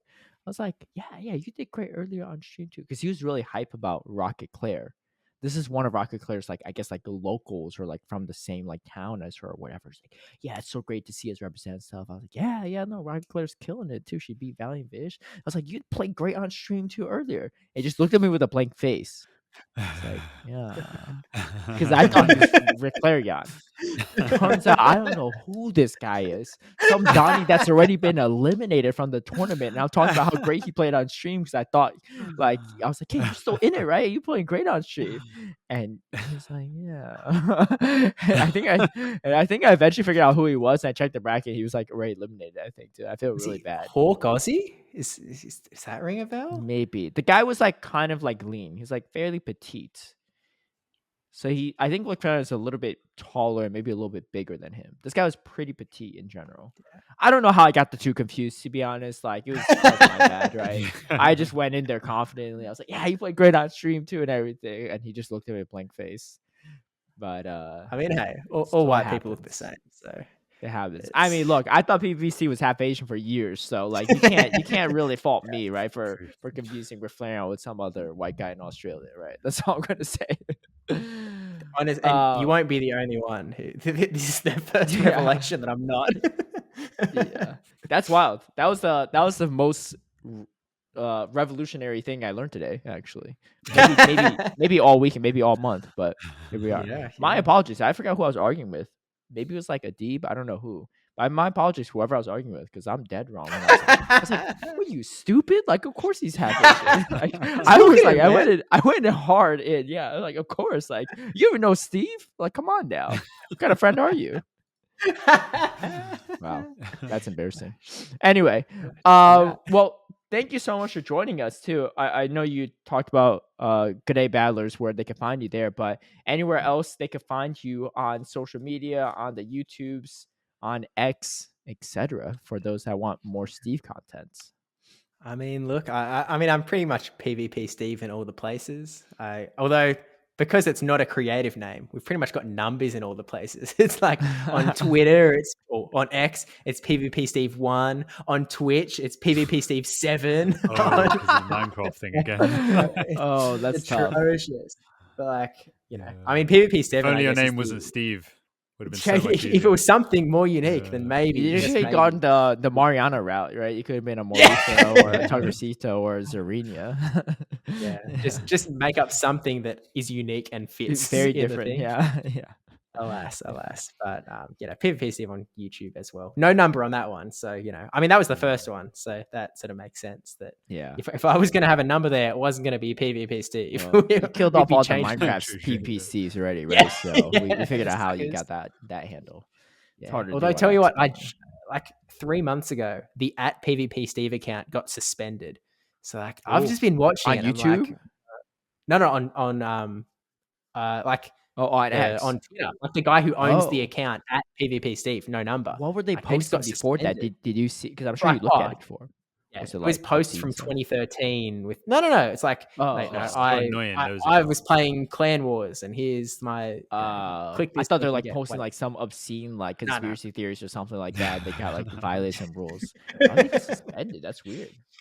Yeah, I don't know. So I was just sort of watching it. I'm like, okay, if that username, like, if Twitter lets me take that, I'm gonna keep trying. If anyone listening, I don't know if anyone listening that works at X/Twitter could unban the account. Yeah. No. Just delete the account. Delete the account. Yeah. So you can put it back in the room. But yeah. I guess that's. I mean, maybe I guess Twitch.tv PvPC7 might be the important one if we get more oceanic streams. So fingers crossed. We'll see. Okay. We'll see. Okay. But thanks for having me on. Been a good time. For sure. Well, thank you for being here. Shout out for you to wake up so early to be a part of this as well. I'm sure you're used to these early hours, but appreciate the time nonetheless. And hopefully next week we'll cross off another Pokemon on your top 8 graphic that haven't won a tournaments. Maybe it's me. It could be someone. It could be anyone. You know. Well, there's 4 tournaments this weekend, so. Oh yeah. What? Oh, so there's LA. What are the other ones? LA, Mexico City special event. Oh yes. Lima special event, and Taiwan playoffs. Speedy and that's it for this season. Speedy told me he might go to the Mexico City one as well. I hope so. Yeah, because we were asking if you go to LA to compete because we knew he wasn't casting it, but he was like, "No, I might go to the Mexico City one." I was like, "All right, yeah." Oh, he's not running Basti though, is he? No. But hey, if he runs that Bronzong, well, Bronzong's not even on the graphic, so it'll go from off the graphic to just not on the graphics as well because they'll just skip the graphic completely if he does something like that. So go into that graphic of like Pokemon that have only won one regional. Welcome to the club. Yeah, that and shout them all well, but yeah. Shout out my guy. Shout out your guy. What you mean? That guy's gone. Is that burger? No longer part of the picture. I'm just saying. Rip. Yeah. No, he's still alive to our knowledge. He just he's on the ghosting for various reasons. He's around. If you know, you know. Anyway, thanks all for joining, and we'll catch you all next week. Peace out. Safe.